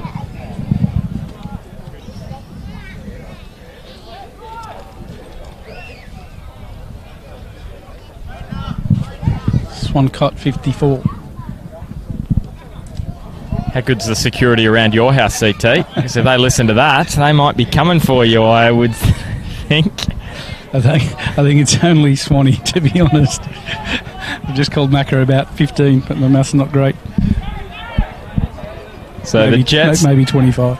The Jets youth have just scored at Adamstown, and they lead 2-0 now. So Adamstown Rosebud doesn't look like it's going to be a great start to their season again. Last year, those two sides played out a 3-3 draw in round one. And I think the Jets youth are a much more formidable outfit this season. Boys, we talk about Ben Hayes. Ben Hayes' first half was superb for me offensively, but defensively he's also superb. He chases down, he closes the attackers. Even then, he's tracked back to 30 yards just to put pressure on the ball, and there was a turnover. While you were down doing the commentary earlier, Smudge, he actually called him Tinsel, not Hay. He's been having a cracking game. And that's about the closest we've come to one of CT's jokes this afternoon, so I think that's all right inside the final 20 minutes. So we're nearing that final 15 where Edgeworth was so strong last year. Will Bauer is on the park now for them. So the final substitution made by Damien Zane. And now Jared Baker, still running now like he was in the opening half. He scored the Jaffas' second goal after Jamie Burns opened the scoring for Edgeworth, and then Pat Brown equalised with a back post header for Lambton. So Ben Hay with acres of space ahead of him. Wheeler tracking across, still Ben Hay, and Pat Wheeler used his body shape well, but he got the pass to Ryan Griffiths, who slots it home. And the Jaffas might be home now. They lead it by 3-1 now. We just spoke about Hay, or you were, Smudge, saying what a great work he's doing defensively and in attack. He set that one up there for Griffiths, put it on a spot for him, and a terrific finish. But that comes back to the stray pass by Edgeworth. Went to Kantarowski. They kept the ball on the first pass. It went to Brown, out to Hay. And we talk about, you spoke before, Bart, about why did Lambton score goals? Ryan Griffiths, Socceroo, ex-Socceroo, scores again against Edgeworth. Just tucked that away, didn't he? In the top corner. Easy as you like. And Ryan Griffiths, that's his 8th for Lambton. And he started his Jaffas career in round 13 last year. So 8 goals in a very short amount of time. Pat Brown tracking across, and it looks as though Edgeworth may be heading towards their first round 1 defeat since 2008 now. It's Nathan Verity, low and hard, and Bren Hamill just had his body not in the right position there and fell over. Hey Bart, you're good with stats, mate. How many teams have lost the first game and won the premiership? Do you know that? I know when I was coaching, we won every year. We won the premiership. We won the first game. It's a good one, Smudge. I'm just thinking back. Well, obviously Edgeworth have never lost the first game when they've won the premiership. I know Lambton did start the year slowly, the year they won it in 2014, and I did sort of have a quick glance at Lambton's first round stats, and I'm pretty sure they lost their first round match in 2014, if my memory serves me correctly. We're talking about the minor premiership, not the GF. Oh, you're going minor. I'm going minor premiership. Sorry, not the grand final. That's a different kettle of fish. Well, that was the Jets Youth that won the premiership that year, and to be honest, I wouldn't know that one. Yeah, I don't think there'd be too many teams that lost the first game and then won the premiership.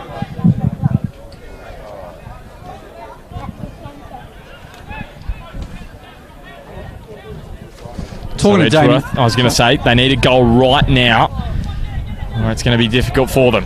It opens up for Maxwell, infield. Holtz! What a strike from Dylan Holtz! Caressed it into the top corner, and Edgeworth are back. 3-2 at Lambton. He halves the deficit. what a strike. Came from nowhere. Beautifully struck on the left foot. To me, a little bit sloppy defending from Lambton. They are getting tired. There's only, 10 or so minutes to go.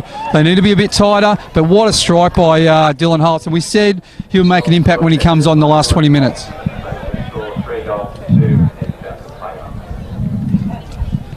Well, this sets up well for the last period of the match, boys. And one thing's for certain here is that Edgeworth will be looking to equalise and then get the winner. That'll be their mindset.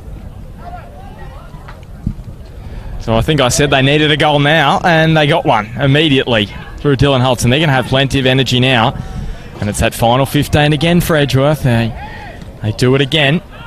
And Bart, that is a coach killer. You score a goal to go 3-1 up, then within 3 minutes, the other team scores back. That's a coach killer, isn't it, CT? Well, what it does do is it changes the momentum for you, doesn't it? And right now it's firmly with Edgeworth, and they're looking. They can't sit in. They've got to attack. This is where they'll start to look to McBreen, to Jamie Burns. There's plenty of Edgeworth fans here at Lambton this afternoon. Jamie Burns just offside. You heard the roar when that one went in from Dylan Holtz. The grandstand to the south of us is absolutely packed here at Lambton. A decent crowd in this afternoon. So we see Lambton make another change. Yeah, I thought Jared Baker started to look a little bit tired towards the last 5 or 6 minutes, and the goal sort of came down his side as well. Well, we've got to change, boys. I've had a message here from Jacob Bailey. We'll line up again for Hamilton Olympic. Bale's saying that Brad Swancott's got a head cold. Wonder if that's the reason he didn't see that last strike, or was the strike just too good? I'm thinking the latter. Yes, I'd go with the latter as well, CT. Evans now to Maxwell. Swanee'd say, I just haven't seen it. Here's Pasquale.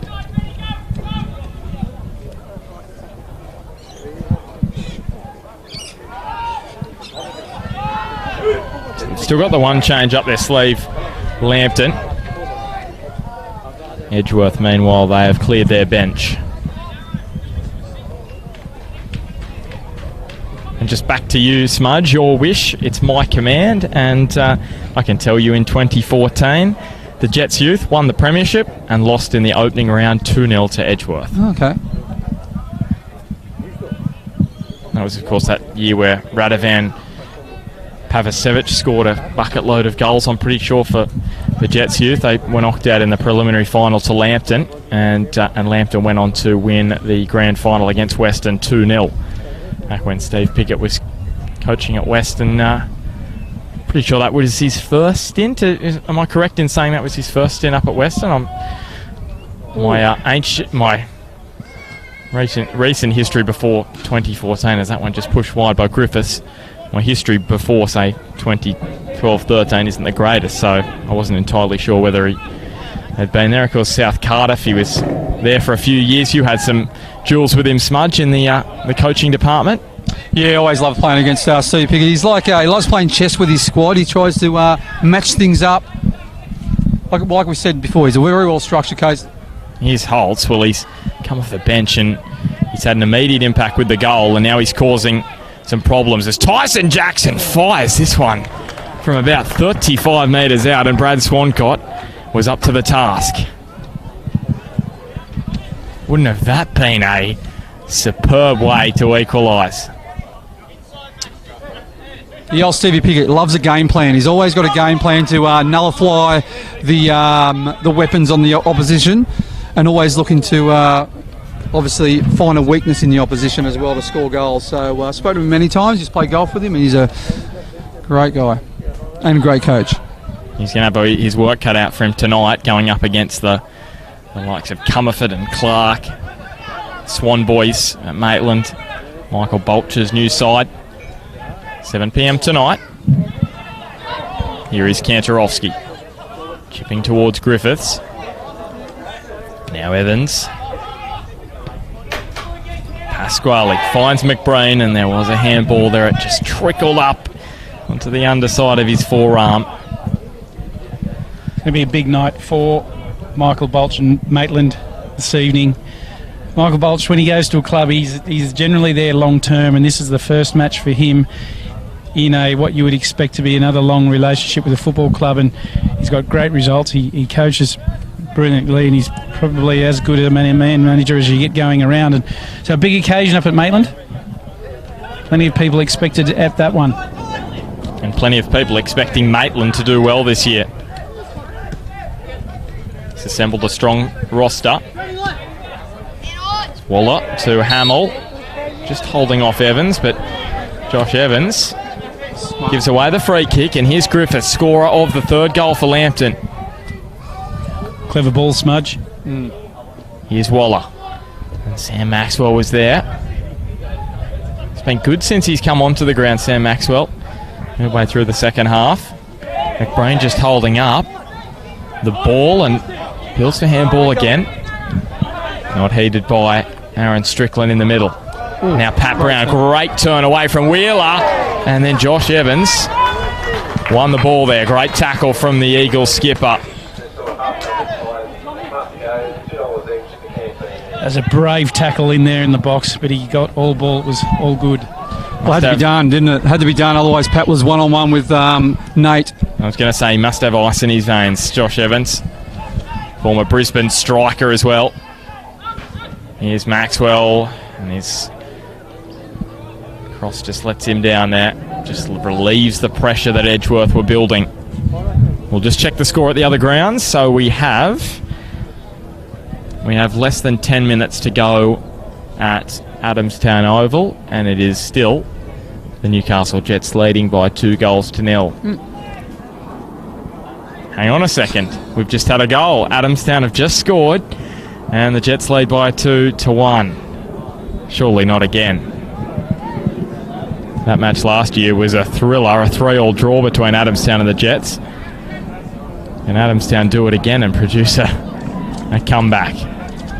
They've halved the deficit, as have Edgeworth here. They were down 3-1. It's now 3-2. Adam Corley. Very fleet-footed, but his pass is poor, and it's straight to his former teammate in Bren Hamill, and Tom Waller missed the back end of last season as he went overseas. He's come off the bench for Lambton this afternoon. The tension is there for all to see. Frustration evident from both sides.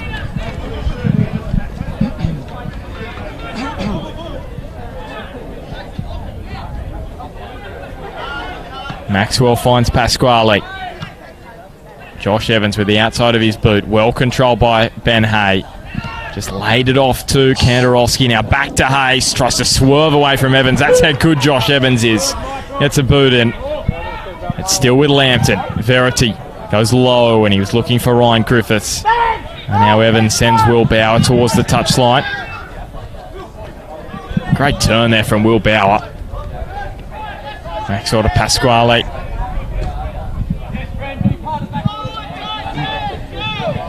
Boys, Schnitzel, Harry Schnitty player of the day. We need to think about that, and our Sports Click man of the match. Yeah, plenty to ponder. For me at the moment, Sports Click man of the match. I think Ben Hay. Brent Hamill's been brilliant. Actually, there's been some great players across the park, hasn't there? But for me, offensively and defensively, Ben Hay's been brilliant. Dangerous ball there from Adam Corley, but no one just in that little pocket of space just beyond the back post. And Brad Swancott with the goal kick, so time is of the essence here for Edgeworth. And for Edgeworth, Josh Evans has been superb, and he's a bit underdone as well. I'll just say, with conditions up around the 30-degree mark, what a cracking match we've seen this afternoon. It's not always easy to play in these conditions. Both these sides have given it a real good go.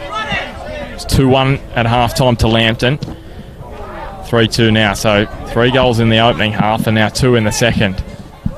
We did have that little lull just after half-time, but match has roared back into life now, with Edgeworth looking for that equaliser. Nomination for the Player of the Day may well be Mark Wilson, former Newcastle Breakers, Smudge, good friend of yours. His work with diabetes, just voluntarily giving up his time. I don't know if that makes sense. He's giving up his time freely to take on this great cause that he's going and doing a great job. We spoke to him a little earlier. Here's Jackson looping it in. McBreen and all. Will Bell was there at the back post, and Strickland is going to blow the whistle, and it'll go Lambton's way, and that will be very relieving for the Jaffas faithful.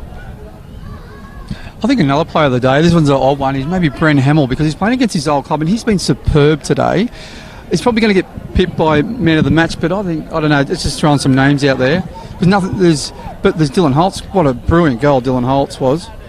Let's not forget Edgeworth are wearing black armbands today as well whilst we're there. After the passing of Brent Hamill's grandfather, former Eagle himself. Which that's a great tribute to an ex-player as well, to their family. And Aaron Strickland has got himself right in the middle of that, and it's allowed the ball to be turned over to Edgeworth. There'll be a lot said about that if Edgeworth can make it count here. There's Verity. And here is Wheeler.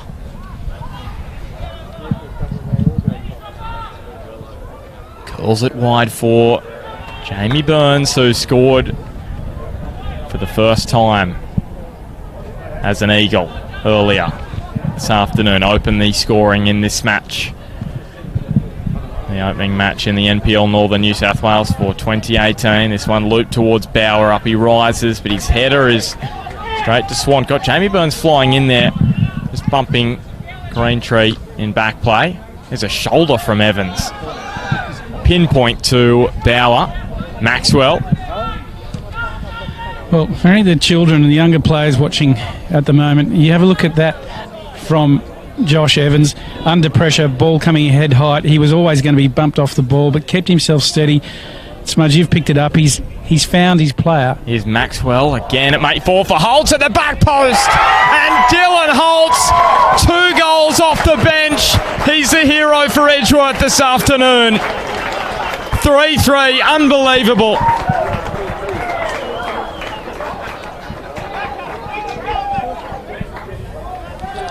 Boys, I was talking to Damien Zane prior to the game, and he said where the game will be won will be off the bench and Dylan Holtz. And the final 15 again. Final 15 minutes, he said he'll come off the bench and he'll cause having the last 20 or so minutes, and he scores 2 goals.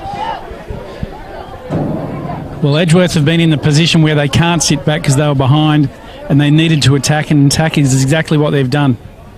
And you wouldn't believe it, but at Adamstown Oval, sorry, you will believe it, it's 2-2. Adamstown have equalised. They've scored 2 goals in 5 minutes. Similar here at Arthur Eden Oval, but it's not gone for Lambton here because Pat Brown has weaved his way into the box. Maxwell with the clearance. What's happened to Lambton? Where's it all gone wrong? CC brought it up before, it's all about momentum, isn't it? And that early goal up, they went 3-1 up, then Edgeworth scored a few minutes later and changed the momentum of the game, and then it's been Edgeworth been peppering them a little bit for the last 10 or so minutes. So a 6-goal thriller as of the moment this afternoon in the opening round of the NPL Northern New South Wales. Couldn't have asked for a better spectacle to start the season. And let's hope this match is a sign of things to come as Verity into the box. Maxwell the header away. Dylan Holtz has just proved what a star player he is in this Edgeworth lineup. Here's Pasquale to McBrain. Michael Sessions calmly back to Swancott. Boys, looking at play today for me, I'm going to push for Dylan Holes. He's come on 15, 20 minutes ago, scored 2 bomb goals, cracking goals. Can you get man of the match if you come off the bench and you're only there for 25 minutes? Can you get man of the match? That's my question. I'm not saying you can't, I'm just asking you to. As this one turned over, that's a poor ball from Maxwell, and Brown likewise, it's a poor ball from him as well. So can you win man of the match after being on the field for 25 minutes, boys? I think it's difficult. What are your thoughts, CT? You've got to be exemplary, don't you? Look, you can do, but if I'm looking from first minute to now, there's a couple of players. You've mentioned Ben Hay. We've also mentioned Josh Evans. I think that he's done a terrific job against the firepower of Lambton Jaffas, and I think that he's had a terrific game. We tick into stoppage time here. Sessions. Oh, there's Will Bauer. Almost created some further problems for Lambton there. Here's Hamill. Straight into the head of Maxwell. So boys, we're in stoppage time, so Sports Click man of the match. Now, I think you've got to go with Ben Hay. He's been superb. I think Dylan Holtz is leaning towards our Harry Snitzel player of the day. Well, hang on a sec. If he scores a hat-trick, surely he has to get man of the match. He is Bauer. Back to Holtz. He goes down in the box, and Dylan Holtz is going to go into the book for a dive there. And it's disappointing for him because Will Bauer actually put it in the back of the net after all of that. And Dylan Holtz, he is looking to have a further impact on the game.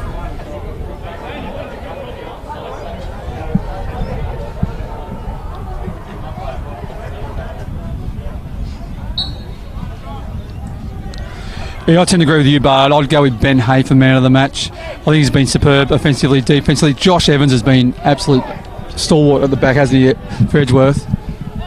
Yeah, he sure has. He's had a really big afternoon containing some great footballers running at him relentlessly. So Aaron Strickland with the whistle to his mouth. Is it going to be honours even in round one between the grand final foes? Maxwell too strong in the air for Pat Brown. Now Jamie Burns slices that one towards Rod Lindsay on the Edgeworth bench.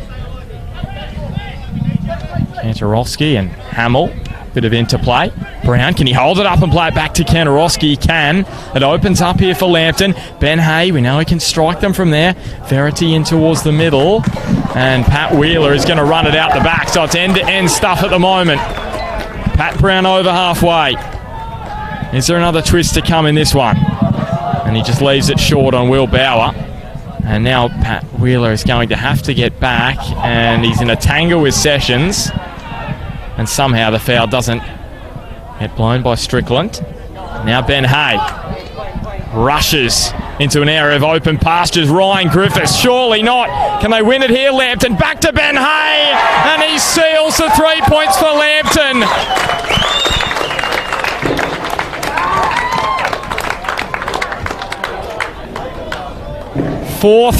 We have seen an exhibition of some superb football this afternoon. Chris Turner, Ryan Griffiths summed up the opportunity, and Ben Hay, who will be the man of the match, slots it home, and he is the hero this afternoon. Well, we've had a couple of them, but I'll tell you what, Lambton have just absolutely opened up Edgeworth there. I'll tell you what, Griffiths could have pulled the trigger there himself, but he didn't. He chose the safer option, pulled the ball back, and what a great finish that was. So they're going to have to go quickly here, Edgeworth. What a contest. Here's Bauer. Gets away from Verity.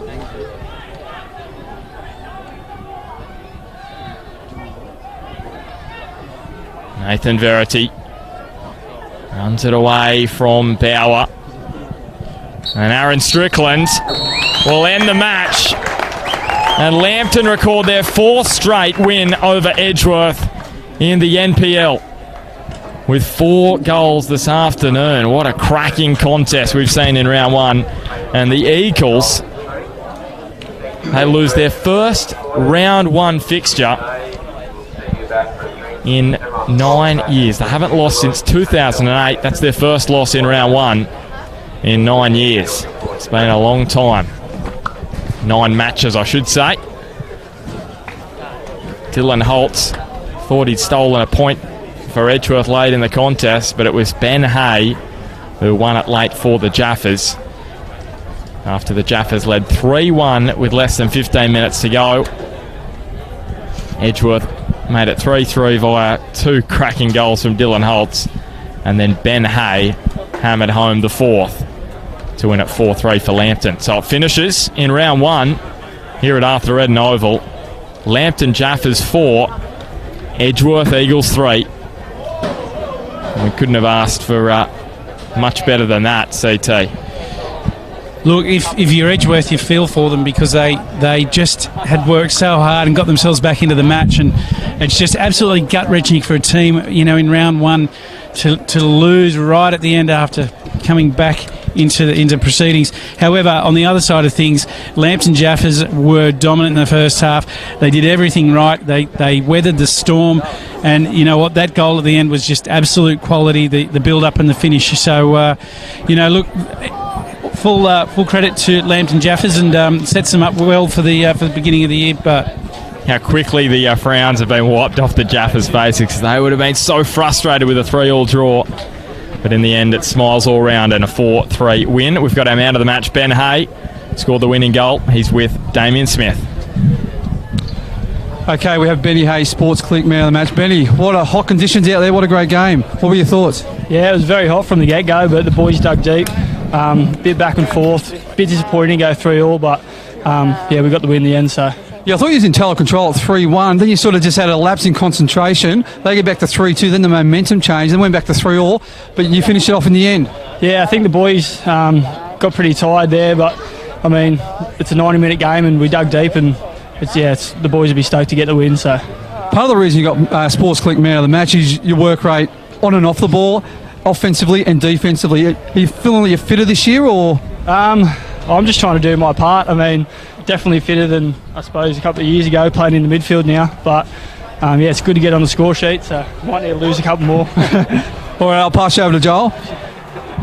Benny, behalf of Sports Clip, congratulations, mate. Super game at 2 halves. Thought you boys had the better of the first half, but Edgy definitely had the better of the second half, but you got away with it. Yeah, they definitely gave it to us, the boys.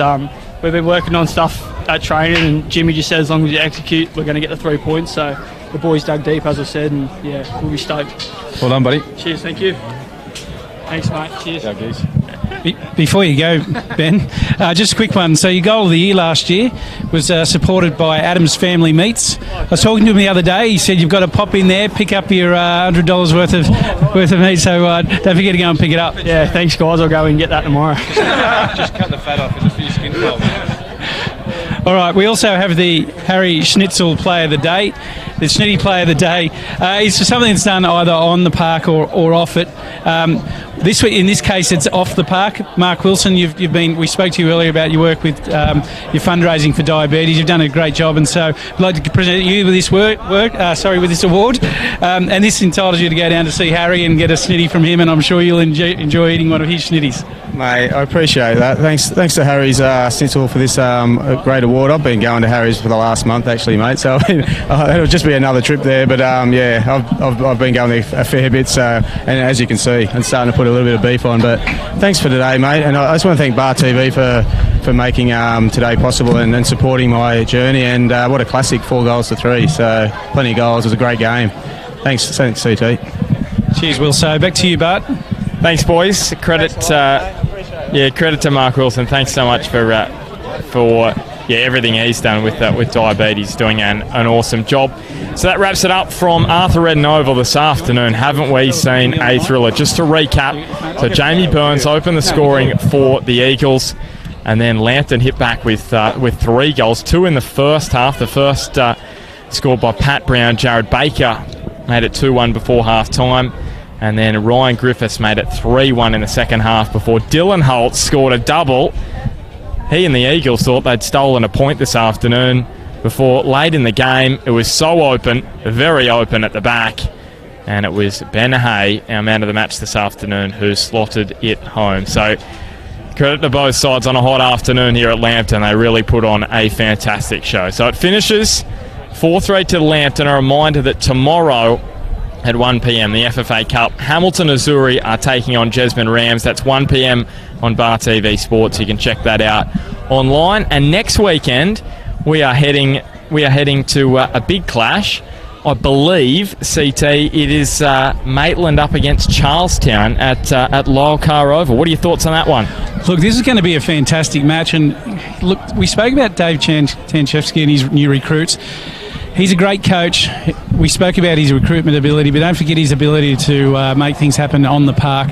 Michael Bolch also, he's got a cracking side as well. And for me, Bart, this is going to be a really, really close game. We can expect end-to-end football, but we can expect possession, and we can expect very tight midfields. And so, look, I think it's going to be a great game, and we're looking forward to that one next weekend. Yeah, that's next Sunday, 2:30 p.m. From Lyle Carr Oval. That'll be on Bar TV Sports as well. And don't forget the NPL the NPL Northern New South Wales weekly show, 7 p.m. on Thursday nights on the NPL Northern New South Wales Facebook page, where you can see me, CT and Smudge get up to all kinds of interesting things. All right, so full time this afternoon. Thanks so much for your company. Lambton Jaffas 4, Edgeworth Eagles 3.